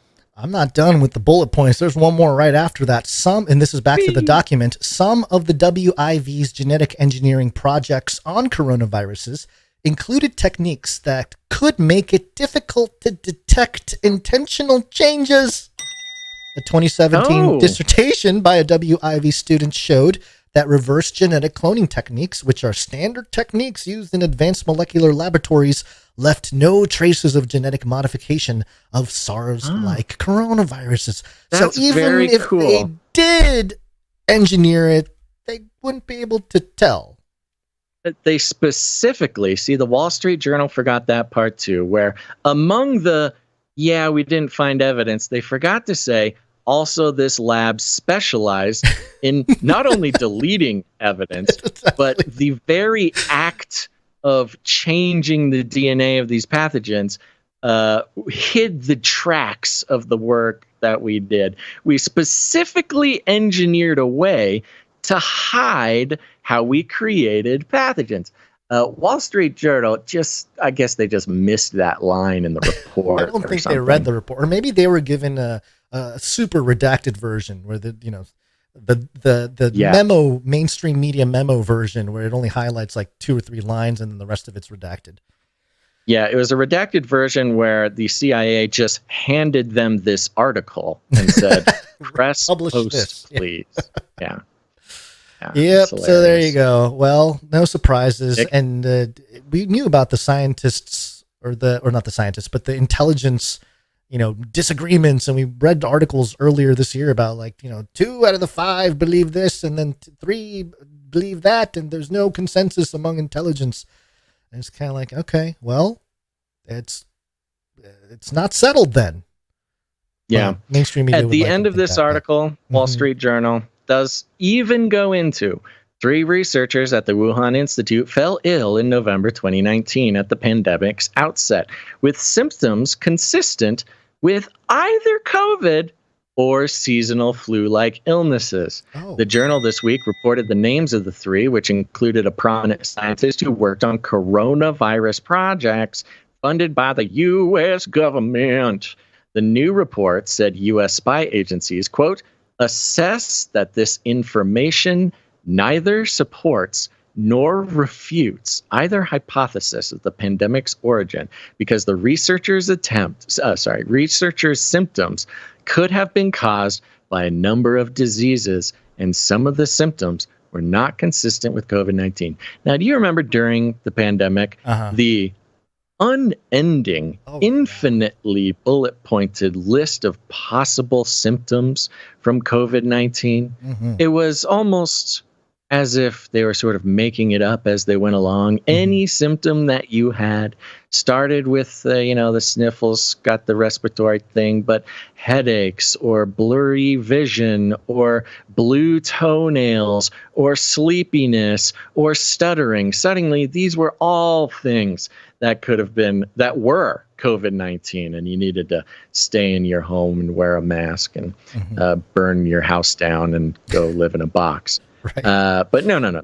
When it's a U.S. government-funded scientist who comes down with COVID symptoms at the laboratory, who, again, purposefully deleted all the data about COVID-19 and its progenitor pathogens, and who in 2017 specifically created a way of making diseases and hiding their fingerprints, hiding their tracks, so you could never see what it had been made from in the chimeric belly of the Wuhan Institute of Virology. No. He just had flu-like symptoms. We'll never know, folks. We will never know where the pandemic began. You and I work together, and there's challenging times, there's good times, bad times, but we've produced quite a bit of content, you would say, right? I mean, between the two of us, and we've helped each other out in that process and doing the show and all that. How many people do you think it took to write this article from the Wall Street Journal? I think maybe ChatGPT did it. Somebody just typed in CIA GPT. Write an article denying the obvious evidence that COVID was made in a lab, but make it sound like the CIA is trying to propagandize the American public, and make it seem like the authors didn't actually even read the source material. Well, it took 2 authors, Warren P. Strobel and Michael R. Gordon. You can email them. And they probably get paid a lot more than you and I do, Basil. Yeah. Good for them. Good for them, man. Yeah. Well, there you go. All right. Life. Well, there's some fun. We got to have fun with it. You know, we got to keep an eye on all the stuff coming out, trying to make us not question how we've been treated over the past few years. And you know what? It's nice to know that at least they're trying, Guns. Yeah. All right. Well, you want to thank some people? Let's do it. Okay. There's plenty of ways to produce the show, folks. You can do it with your time, your talent, or your treasure. One of our favorite parts of the show is seeing all of our very talented producers creating content, creating jingles, creating music, creating graphics, creating microfictions, using their God-given talents to participate in the value for value model. And you can too. In fact, we highly recommend you do. And no matter what you do on a creative level, make something for the show. Don't worry. We're very encouraging around here. We love everything everybody does. Go to canarycry.art. You can upload that art. We'd love to feature it on the show.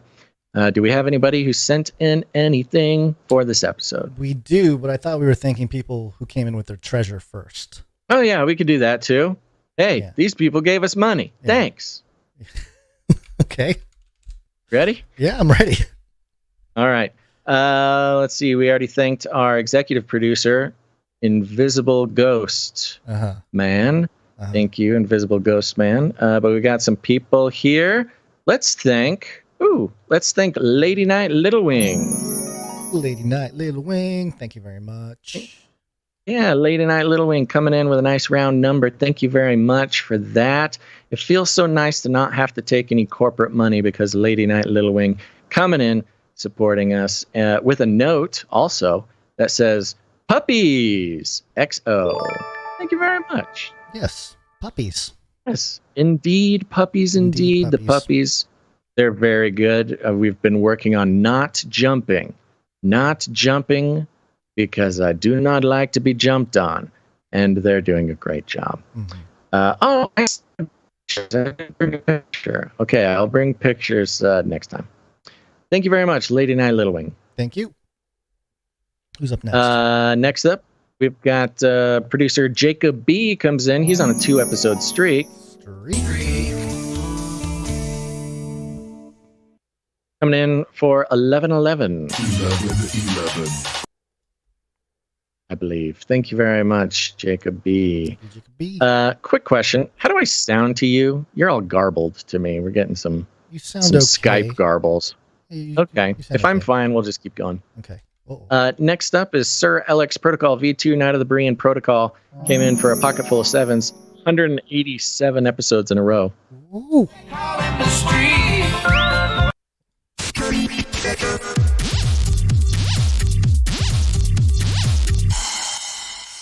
Thank you very much, Sir Alex Protocol V2. And that's it. Those are the three producers coming in. We appreciate them so much. They're beautiful, and they are making this episode happen. So everybody go send a nice little thank you note to these three who came in above $7.77, which gives them the right to send a note in with the show if they'd like.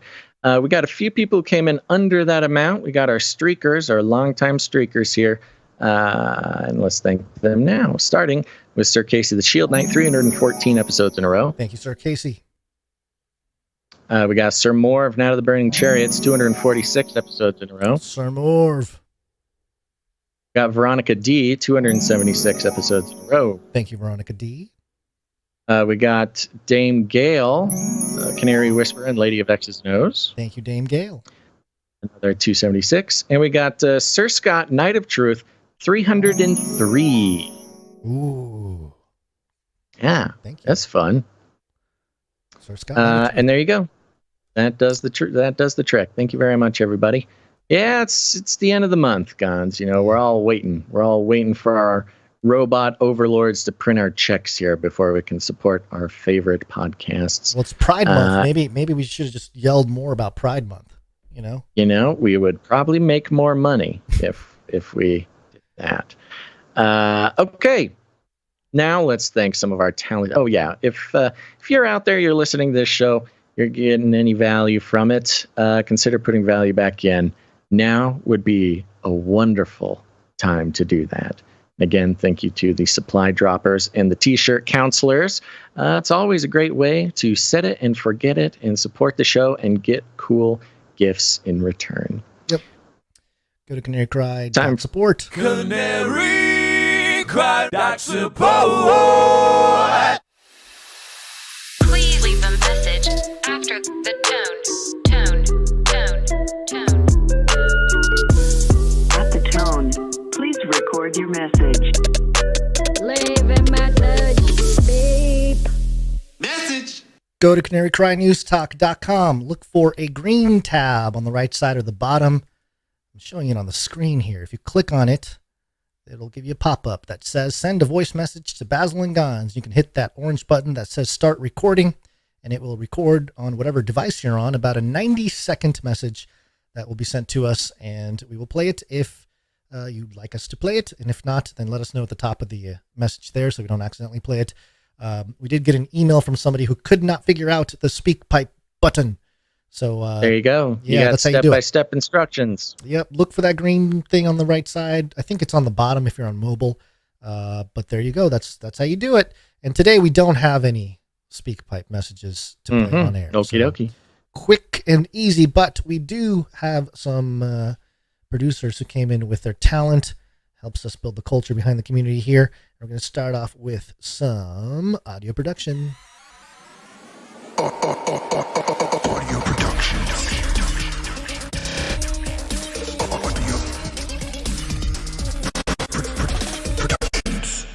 Yeah, we have a couple here who answered the call.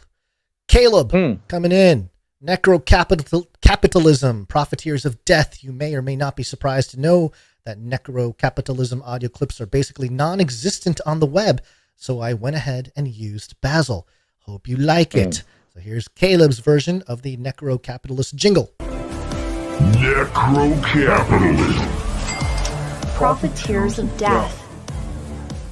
That's not bad. That's not bad. Hey, pretty good. Thank you very much. I like it. I thank you very much, Caleb. Okay, we have another one from Marty K, Knight of the Wrong Timeline. Hey, fellas, here is a necro-capitalism jingle with no music that can get you in trouble. Thank you. That's good, which means no copyright things. Here we go. Los caminos del necrocapitalismo, si son como yo pensaba, si son como imaginaba, como lo decía Marx. Los caminos del necrocapitalismo, si son como yo pensaba, si son como imaginaba, yo no encuentro la salida. Wow. Ooh. Wow, that was a new one. Kind of rattled me a little bit. I got some creepy feelings. Yeah, even creepier with the extra Skype warble I'm getting from you. It's added like a whole nother depth dimension to it. My goodness. Thank you very much. Thank you, Marty K, Knight of the Wrong Timeline. Appreciate that. Okay, we have some art to show as well. One art, please. We're going to start off with Sir Dove. One art piece from Dove. Says, peace. For this week's Bible artwork, I did an illustration for Proverbs 26:11. As a dog returns to its vomit, so a fool repeats his folly. Hope you guys like it. Keep doing what you do, and I'll keep praying for you. And it's Dove. Indeed. Thank you very much, Sir Dove. And he sent in his Bible artwork for this week. And we've got a cute little puppy with a big old smile and a winky face. Enjoying himself, sort of mocking me. Perhaps that's my own insecurity, trying to raise a couple puppies now, but this guy looks like a little scoundrel. But written in sort of, I would say, stinky font? Would you call that stinky font? That looks like stinky font to me. It's got the light green. Yeah, Fool's Return and stinky font all around this winking puppy. And in the background, we've got a photograph of a giant pile of garbage bags. Looks like perhaps maybe the beautiful streets of Portland or maybe San Francisco there. Thank you very much, Sir Dove. Yeah, bags of vomit. Mm-hmm. Yeah, very scientifically volatile. Thank you very much, Sir Dove. Appreciate it. Okay, we have a couple microfiction to do as well. Microfiction. Microfiction. This first one is from Runk Smash.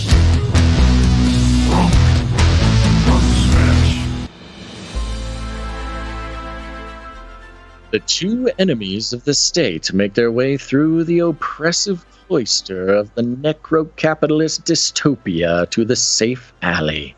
The wounded captain stops and drums his safe signal on a drain, and they continue to the abandoned geofence between cities.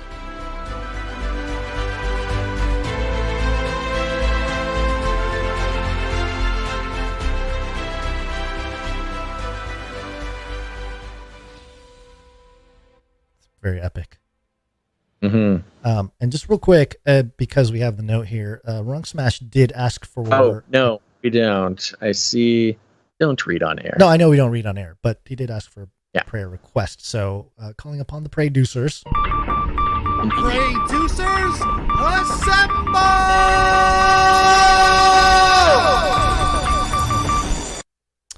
And yeah, again, we're not going to read the note here, but Runk Smash just... Well, actually, I see now here in the details, he said we don't have to read it on air. We could, yeah. But we can, and I think we should. Okay. Producers, they are producers around the world who are committed to praying for the show, praying for the producers of the show, praying for, the animals that are driving the hosts of the show crazy.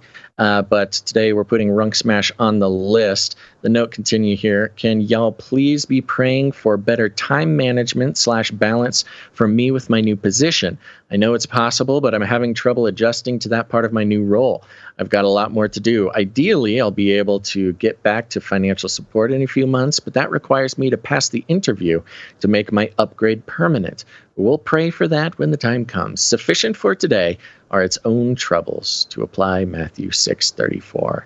Yes, indeed, we'll be praying for you, Runk Smash, and goodness gracious, the time management balance thingy.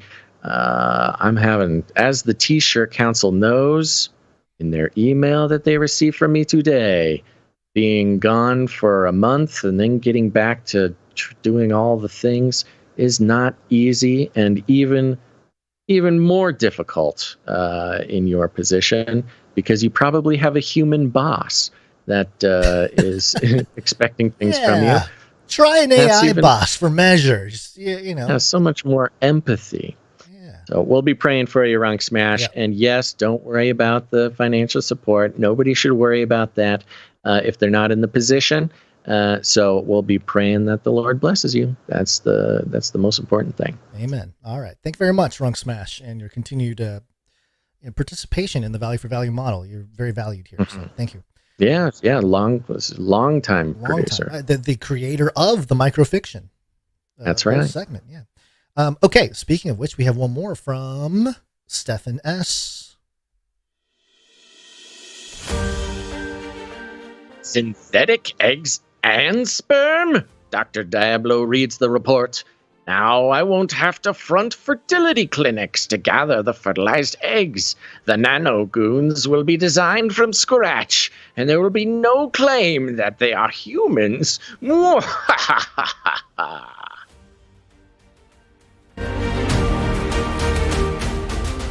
Sorry, bad fade. Bad audio engineering there. Messed it up. Sorry. Yeah, that whole microfiction based on the dailymail.co.uk article, 100% lab-grown babies in 5 years. Japanese researchers are on cusp of creating human eggs and sperm that can be grown in a fake womb. And this was before the embryo stuff, right? Or is this the embryo thing? Oh, no, this is the embryo thing. Mm-hmm. Yeah. But it talked about the two biological fathers. We knew this was coming. But there you go. Dr. Diablo getting stoked. The nanogoons. That's right. Yeah. And thank you very much to all of our producers. You know what, Gons? I want to take a second and I want to make an announcement about a producer who just came in. Okay. And since we combine these, we had a financial producer come in and produce in the amount of $33.33, which gives them a nice little jingle. That and Illuminatus. Illuminatus! Thank you very much. Who is this mystery person?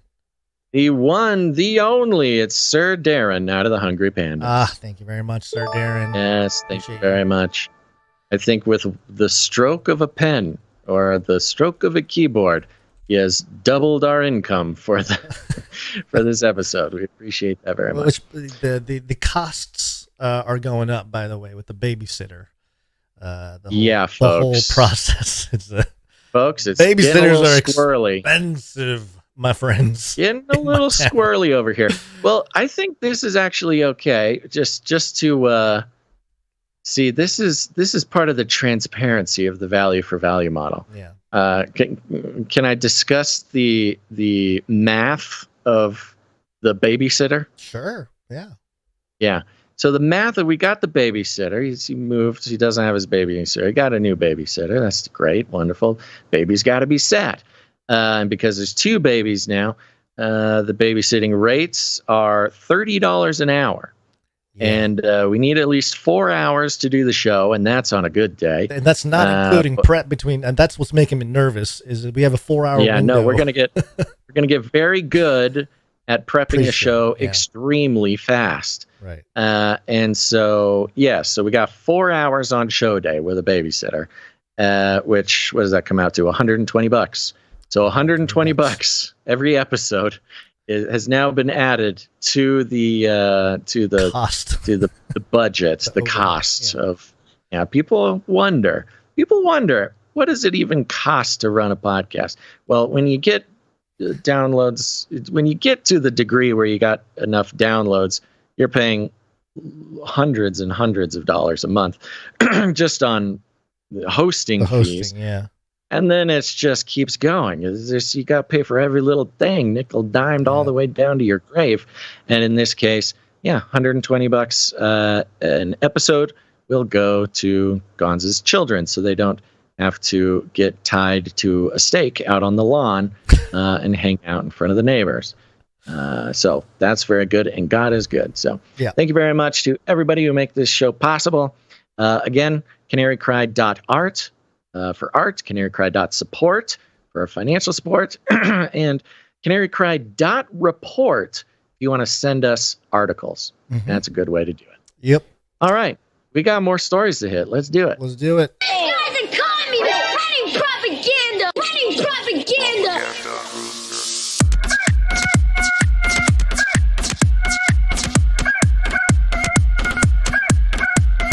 Salute to the propaganda rooster, who is no longer, but vengeance will be made.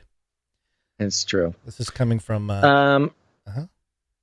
you want to take this one? Am I taking this one? How's this one going? For some reason I thought I was taking this and you're taking the next one, but it doesn't matter. You can do this one. You can do it. I don't care. I don't care. Do it. Go for it, dog. All right. Go for it, dog. Headline: Conspiracy theorists less likely to believe in misinformation if they experience rewarding romantic connections. Oh. Okay. Burn. Yeah. Okay, let's see what they say before we start making summaries of the whole thing. A recent study looked at how people who tend to believe in conspiracy theories responded to false information about COVID-19. The researchers found that individuals with a strong inclination towards conspiracy thinking were less likely to fall for COVID-19 misinformation if they were in a fulfilling romantic relationship. Having a positive... This is interesting. We need to... This is interesting because, of course, we know they're writing from the sort of mainstream view, mainstream narrative. Yeah, because COVID-19 misinformation, they were the ones that means different things. Yeah, it means different things to what I think they're talking about in this article versus the confirmed misinformation that came from authority figures. I would say, if you're saying a conspiracy theory doesn't believe COVID-19 misinformation, like it came from a pangolin. If they have a romantic relationship, it sounds like, your romantic relationship supports you in questioning the propagandistic narratives handed down by the overlords who want to oppress and control you. In that case, get yourself a woman, buddy, because you two can talk about lab leak theory all night long. Having a positive romantic connection provided these individuals with a sense of safety and security, reducing their need to seek safety through embracing false information about COVID-19. So what they're saying effectively is that if you're in a fulfilling romantic relationship, you don't need to seek safety in other means, through other means. You don't have to believe that conspiracy theory to feel safe about your, whatever. Kind of weird. Very and the idea that people are believing quote unquote conspiracy theories because it makes them feel safe shows such a fundamental misunderstanding and perhaps complete lack of understanding about somebody who is exploring conspiracy theories. Just saying, people get paid to research conspiracy psychology, and they can't really hit the mark, can they? I don't think they are allowed to. It's almost fenced off. They can't go where they should go to actually explore the topic. But that's the truth, isn't it? Yeah. So I continue. It doesn't get much better here. Conspiracy theories are explanations that suggest secret plots, hidden agendas, or suppressed information to explain real-world events. Okay, no, that's just conspiracies. Well, theories are not. I like this. Hold on. I like the separation between secret plots, hidden agendas, and suppressed information. Separating that from real-world events, as if no real-world event could possibly include secret plots, hidden agendas, or suppressed information. Yes. Oh, I don't know, like the Biden administration suppressing the information that a submarine blew up 7 days ago, 5 days before everybody knew it. You're just, like they say, you're just involving beliefs that powerful entities or groups are conspiring against the public. It's just a belief. Basil. And it makes me feel safe. I feel safe. However, it's so weird how that is supposed to make you feel safe when it's like, the world's messed up. Okay, that's what we're saying. However, an unstoppable shadowy force of lizard people is out to oppress you. I feel so much safer now that I know that. However, the most interesting aspect for scientists is the belief in conspiracy theories that lack credible evidence and are considered fringe beliefs by mainstream society. Now, the problem I have here is SciPost is playing omnipotent God here, as if they know all facts and truth about all conspiracies and have the whole, playbook, the entire gamut of evidence for all conspiracy theories. And it's just not true. This premise is faulty. And of course, that's the problem with articles like this. Well, the key here is credible evidence. They use the phrase credible evidence, and which can be also said, credentialed evidence is what they mean to say. And credentialed evidence is evidence that is given credentials by authorities. That's what they mean. Right. But ivory tower. Throughout history, it has been beneficial for individuals to be able to recognize and uncover real plots or schemes. Those who could quickly detect signs of unfolding plots were better able to protect themselves, their families, and their social groups. They could kind of like a certain group of people the past 3 years who are now completely safe from some pretty widespread problems unfolding or in the society around them. They could prevent others from harming their loved ones, stealing their belongings, and forming alliances to counteract their competitors and enemies. Okay. However, this is great. However, these benefits don't come from believing in plots that don't actually exist.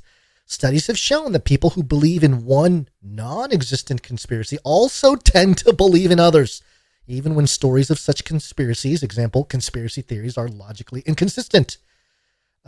This suggests that conspiratorial thinking is not connected to the appeal of any specific belief. What it might be connected to is the general trust in the members of the society. Research indicates... I love that. It's so profound. It's like, duh. Wow. Where's the scientist who lied about that one? Where's the young, successful professional science woman who came up with that idea? Research indicates that people who feel insufficiently accepted or outright rejected by the society are more prone to conspiratorial thinking. Embracing conspiracies allows them to cope with the anxiety they feel about their connection to society by sharing beliefs with others who endorse the same conspiracies. So it's just a social club. It's just it's I'm gonna say, it sounds like CNN viewers. That's what it sounds like. The shared belief acts as social proof, validating their view of reality through collective agreement of others. This, in turn, helps them believe that their interactions with others will be positive, reducing their anxiety about social connection.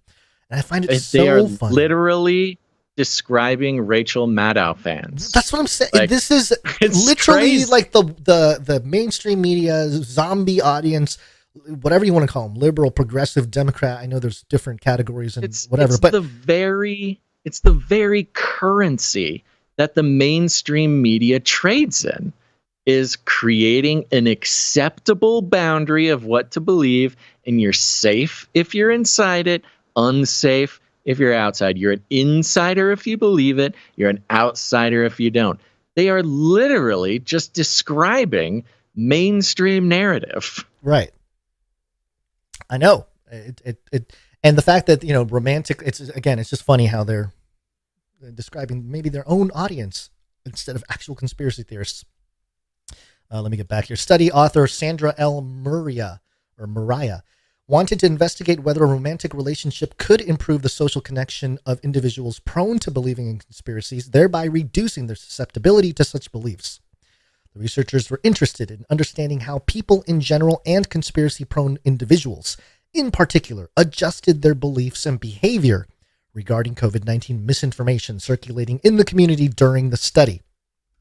So again, they declare what is or isn't COVID fact or COVID misinformation, which already is the problem here. Study participants were 555 adults recruited by Qualtrics, required to be living with their romantic partner at the time of the study. Their average age was 43 years. 268 were men, 363 had children, 2 years old on average. Participants were from across the U.S., but most often from California, North Carolina, Indiana, Vermont, and Hawaii. The study was conducted in May and June of 2020 during the height of the COVID-19 pandemic. That's interesting. June 2020. That's really early in the pandemic. Participants, that is not the height. No, not at all. That's before the vaccine stuff and everything. Participants were asked to provide reports by answering to online surveys prepared by the researchers every other day for 3 weeks. The blah, blah, blah, blah, blah. We're living with romantic. Oh my gosh, it just repeats the exact same thing over. Yeah, I'm scrolling through this. They had a word count they had to reach here. Sure.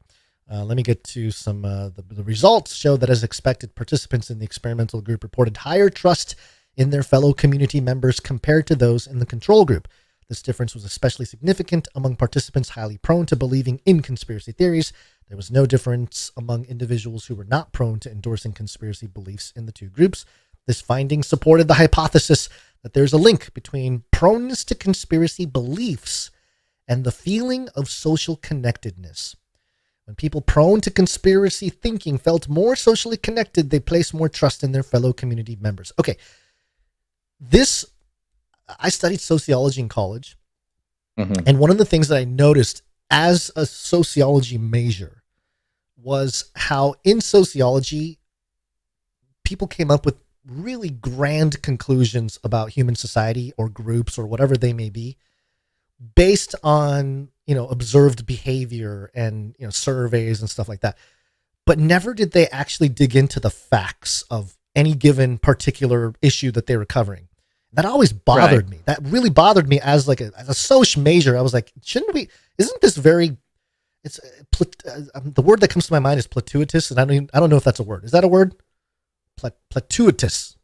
Like I'm platitudes. Find out. I don't know. Sounds awesome. I don't know if that's a word. But anyway, it just seemed like it was surfacey. It wasn't deep. It wasn't really rooted. There's a lot of conferring, there's a lot of a lot of associations and that's what especially with the framing.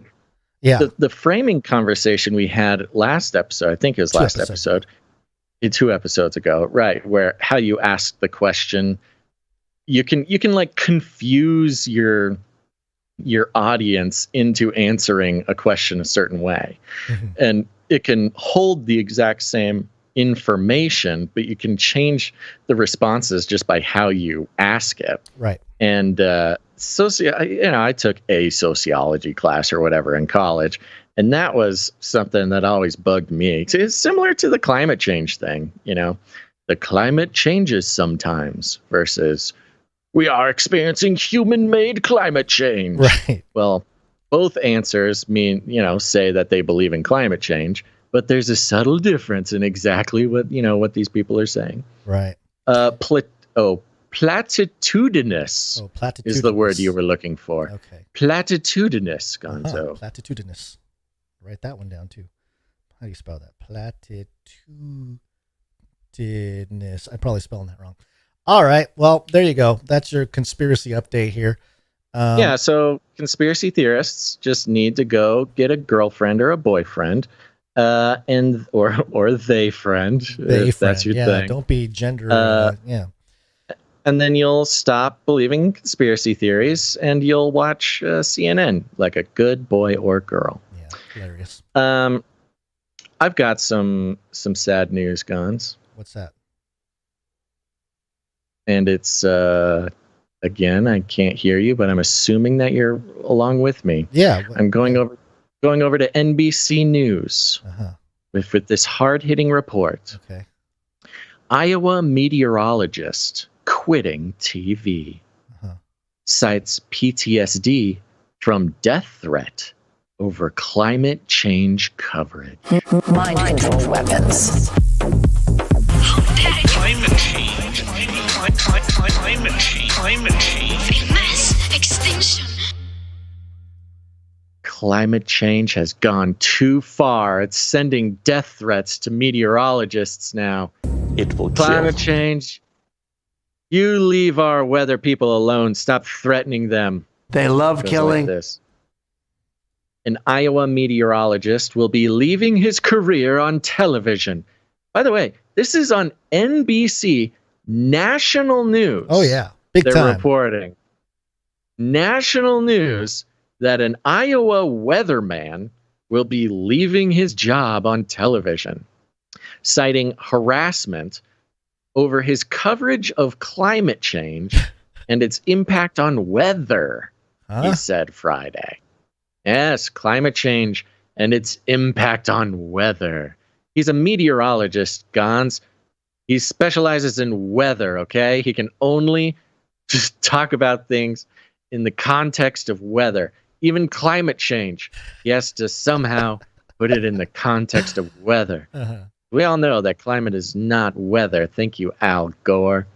Chris Gloninger. Wow, with a name like that, I wonder how he didn't make it in TV. He's Chris a gloner. Chief meteorologist for CBS affiliate KCCI in Des Moines. Des Moines? No!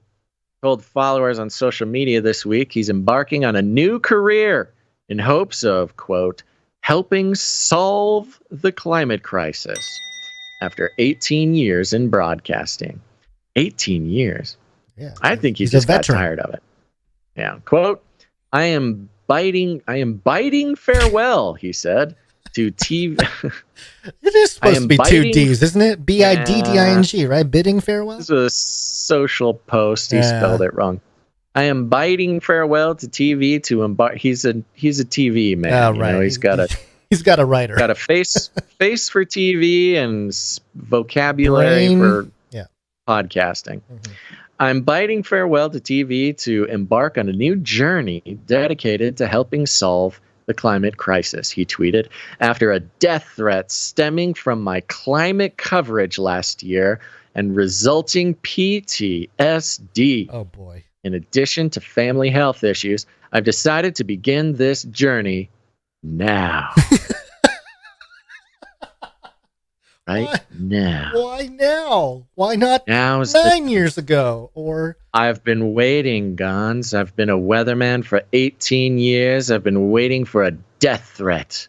I've had it too easy for too long on this weather channel.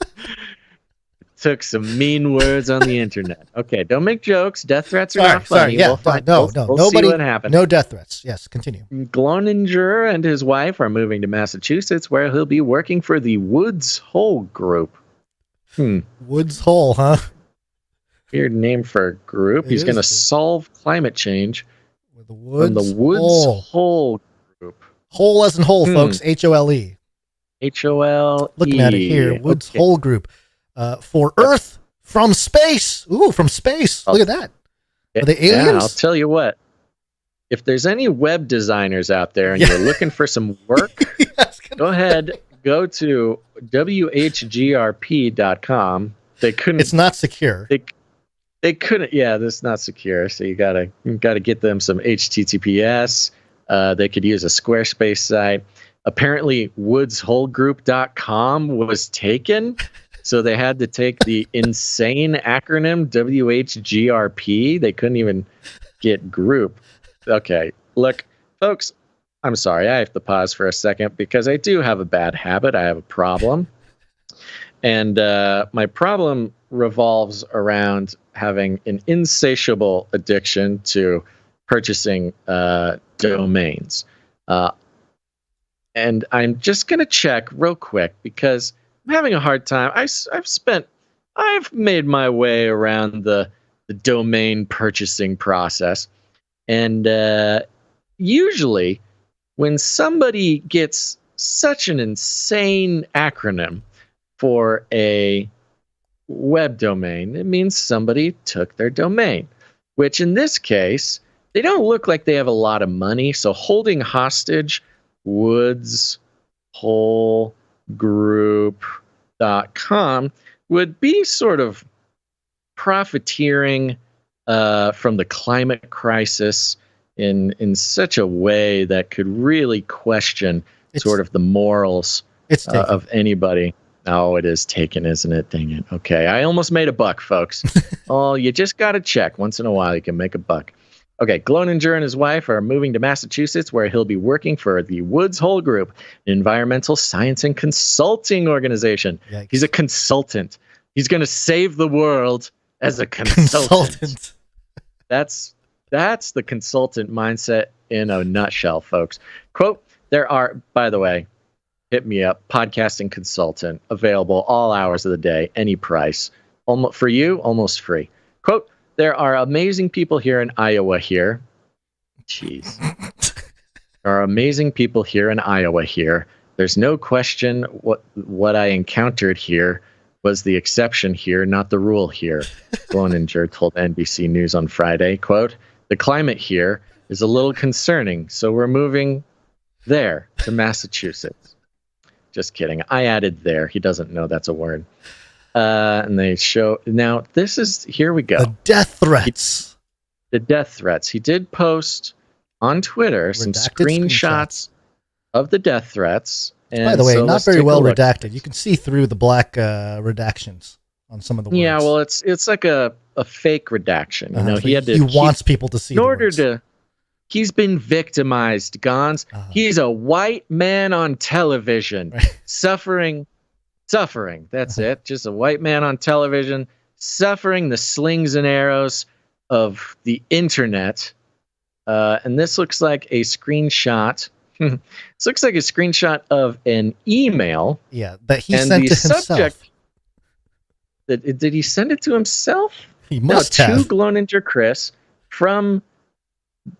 He didn't even really he didn't even really like get the sender's email out of there. Is this a false flag? Okay, book and Dan. Dan 59. Bookem Dan. Bookem Dan 59.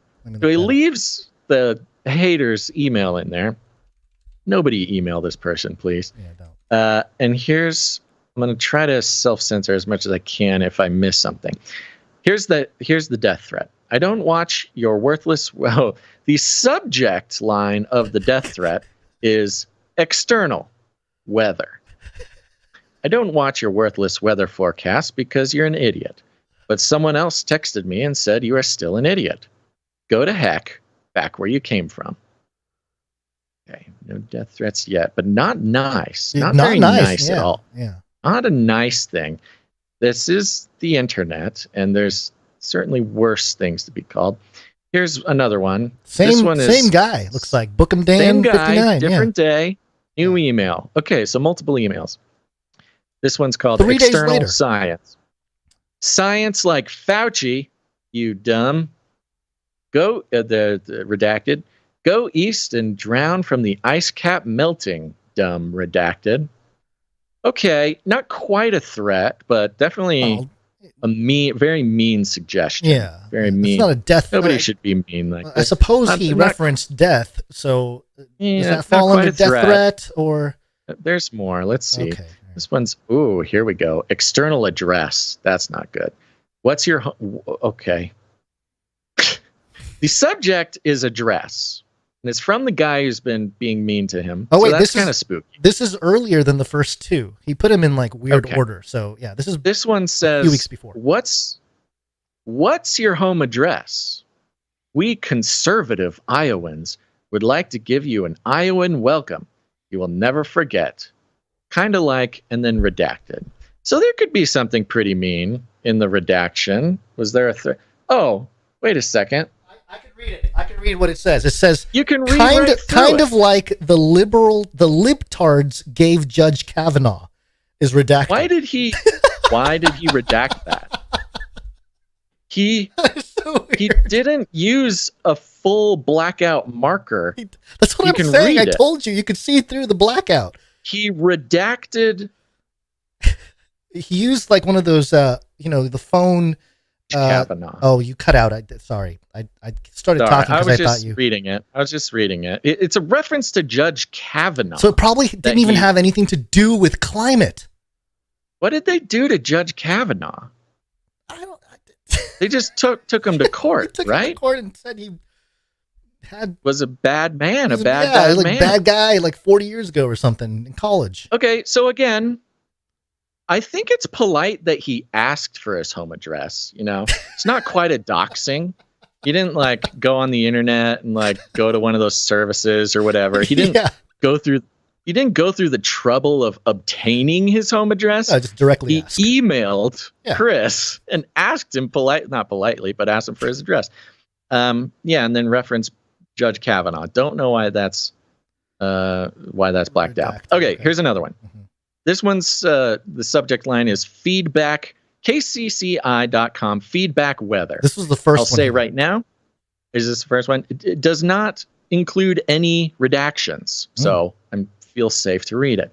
Getting sick and tired of your liberal conspiracy theory on the weather. Climate changes every day, always has, always will. You're pushing nothing but a Biden hoax. Go back to where you came from. Okay, that last part was rude. I'd say that's a rude one.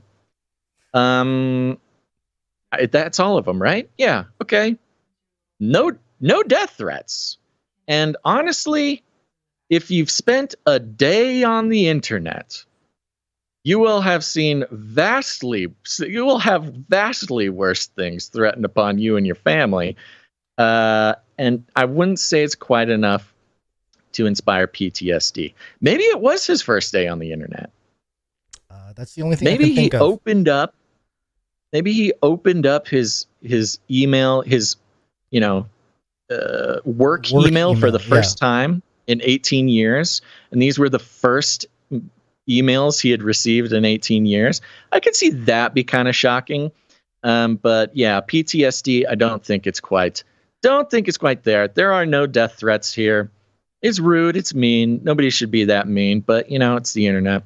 The article continues. In announcing his upcoming departure, Gloninger posted a series of insulting and threatening messages recently sent to him.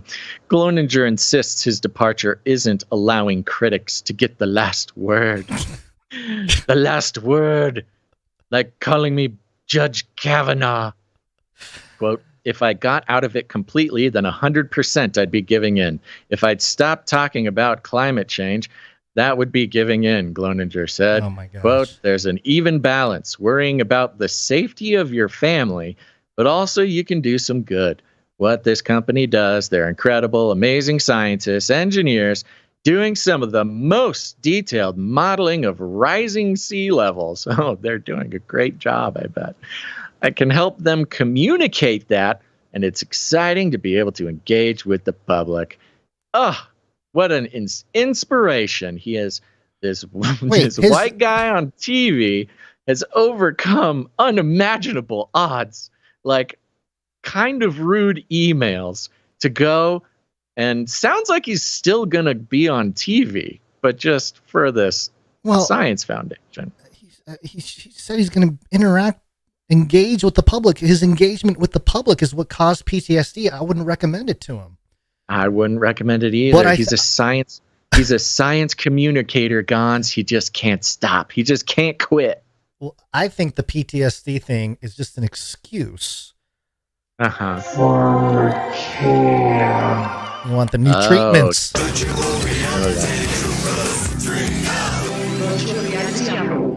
You see what or PTSD, he's probably getting that MDMA treatment. That's what getting some ketamine, getting some psilocybin.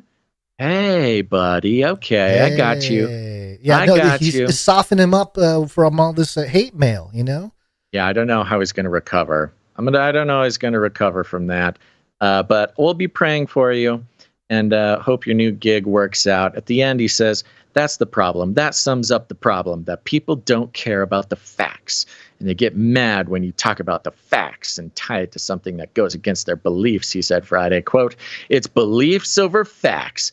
And that's where we are right now. And Chris? He's right about that. Everyone within the thrall of my voice right now, we agree with you. It is beliefs over facts. That's where we're at right now. And you certainly hope have a set of beliefs. You know what he should do? He should start the Chris Glongler podcast. That's what he needs to do. He needs to be a podcaster. You think he doesn't have one already? Why don't you see if Chris Glongler has a podcast? And I will see, just out of curiosity, if he has a website.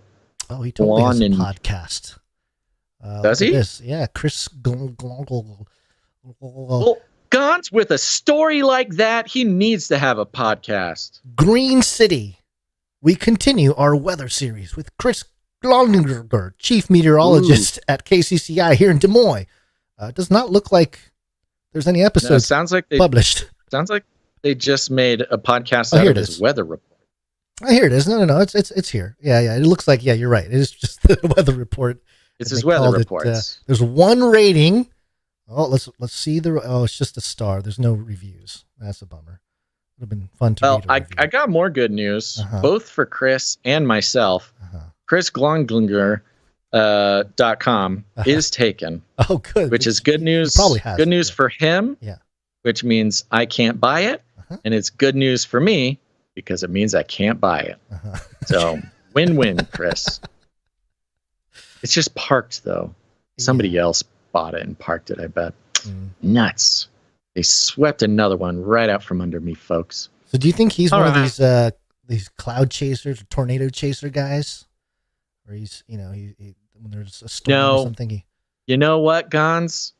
If you can't take a mean email, when you can't take a rude email, I don't think you're going to go out chasing tornadoes. Something about this guy's face, let's just say, it makes me think he's an inside boy. Yeah. Well, that wouldn't be surprising. It's all. Yep. It's all coming together. best of luck. Best of luck. God bless you, Chris Glundiger. And I hope you never, I hope nobody ever says a single rude word to you ever again. You know, his last name is Gloninger. Glon. Yeah, Gloninger, maybe. Gloninger. I wonder if people accidentally said some other words when trying to pronounce his name. Maybe some bad words. Yeah. Okay.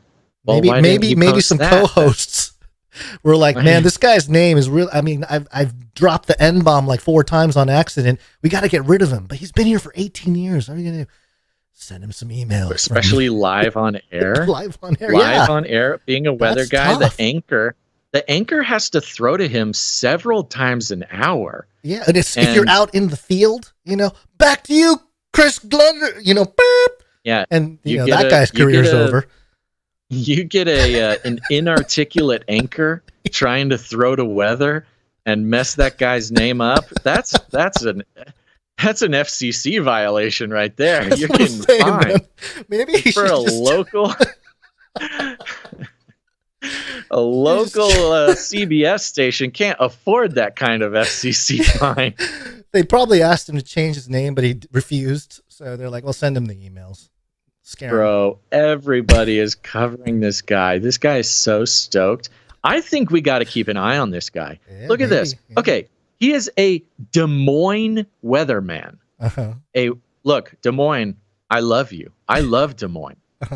But you're a Des Moines weatherman leaving because he received a mean email, not a death threat, not even, mean. That's it. Mm-hmm. It's being covered on CNN, The Guardian, NBC News, The Hill, CNN again, CBS. Something's up for sure. Washington Post. This guy's getting set up. He's getting like a Fauci ascendancy kind of thing going on. Maybe New he York is the Times. climate change. He could be the climate change czar, kind of like how Fauci was for the virus. Maybe he's being set up for some kind of meteorological event. We're putting this out. This is a thing. Look, folks, we know how to spot him. We've spotted him before. Chris Gloninger. He's in the New York Times. He's in the Guardian, USA Today, WAPO. New York Post. Everywhere. WAPO. Every single major national network is covering Chris Gloninger's mean email. This guy's getting set up for something. He's going to get set up. He's going to take a position. He's going to get a show. I don't know exactly what it is, but we need to set a Google alert for this guy. Okay. Because I'm calling this right now. This kid's going to be a star. You want to hear what he sounds like a little bit? Maybe yeah. A little audio. And everybody listening, you heard him here first. No matter how far he goes in life, you heard this here on Canary Cry News Talk. Chris Gloninger, you heard him here first. Unless you're from Des Moines, then you've heard him on the Weather Channel for 18 years. Everyone's heard of him now because he's in the news. But yeah, in the context of he's the next guy.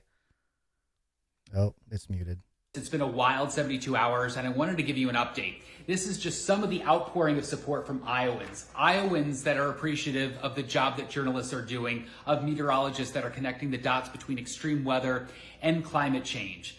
Through this entire process, I've learned that it is important to live life through love, kindness, and compassion. We can all work on that a little harder, and if we do, the world will be a much better place. My wife and I are moving to Massachusetts. What? You got comments? Oh, this was his announcement, huh? This is his announcement, yeah. That is the voice of an angel, Gons. He's going places. You know who he sounds like? Who? He sounds like Chris Shazilla. A little bit. I think he sounds a little better, actually. And risk communication, building resilient communities that can adapt to our changing climate, and improving climate literacy. When we're talking about climate day to day in our everyday lives, we'll start to make a difference. I'm not expecting you to quit your job like I am and focus 100% on combating the climate crisis. You don't have to be a hero collectively like me. Okay. You don't have to give up everything like some sort of hero like me, Chris Gloninger. all you got to do is talk about climate 24/7. You know, like everybody you know, just do that. Okay, I have babies calling. So you have a baby? Your baby's learned how to use the phone? My baby says, put down the cloninger.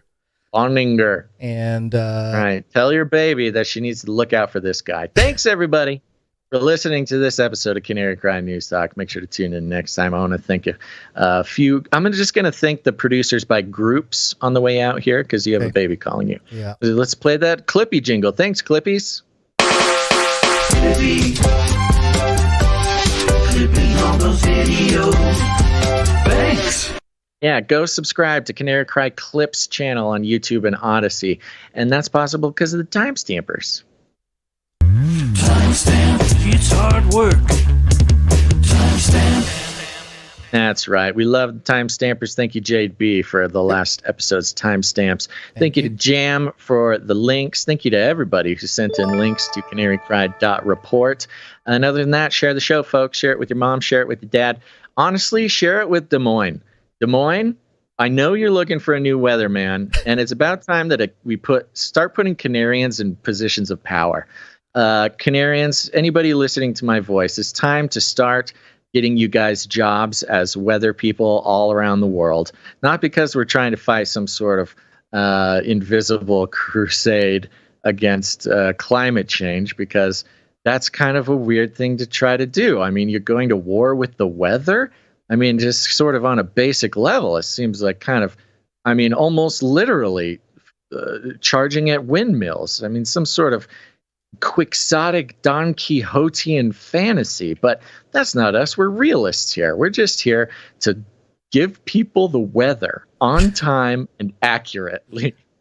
And that's what Canary Cry has always been about. Correct, accurate, and entertaining weather reports.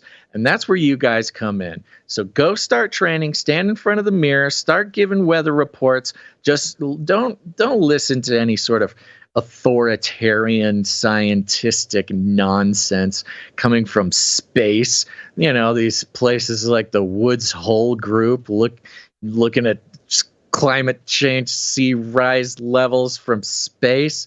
Just go to the beach, man. It's that easy. Take a camera, do the weather report. That's what matters. And remember to always sign off by saying, this has been the weather by me, Kira OC, or Sir Darren, Night of the Hungry Panda, or Gabby, or Kira OC again, or Cody.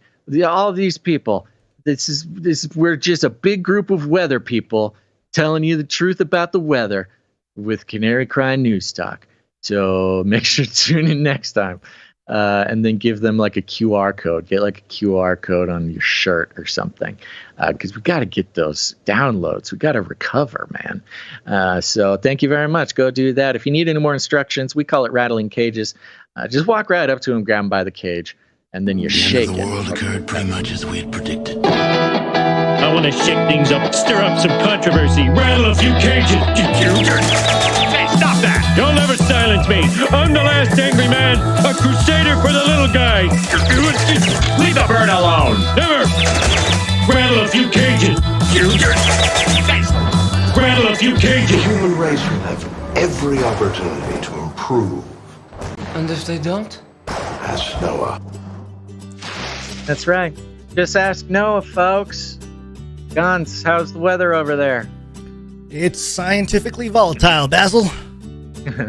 Back to you, Chris Glowninger. Back to you. Well, that's the weather, folks. Thanks for tuning in to Canary Cry News Weather. And we'll be back on Wednesday with a show a little bit earlier. So we hope that it stays sunny with moderate humidity. Stay dry out there, folks. Thanks for listening, and think outside the weather. Do not come back, you Nazi psychopaths. Give me a break. I love the Great Reset. This is the United States of America, for God's sake. They love killing. It will kill. We're all gonna die. This is not about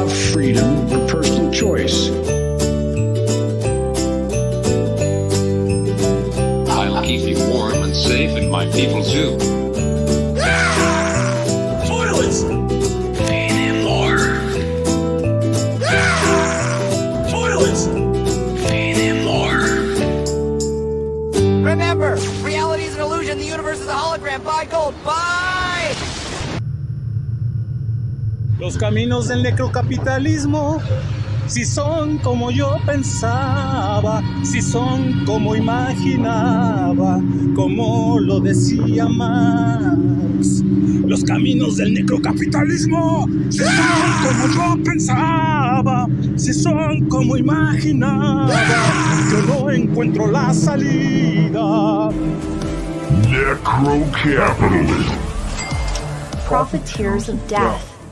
Bye. I'm out of here. Bye. Canary cry, that's a power.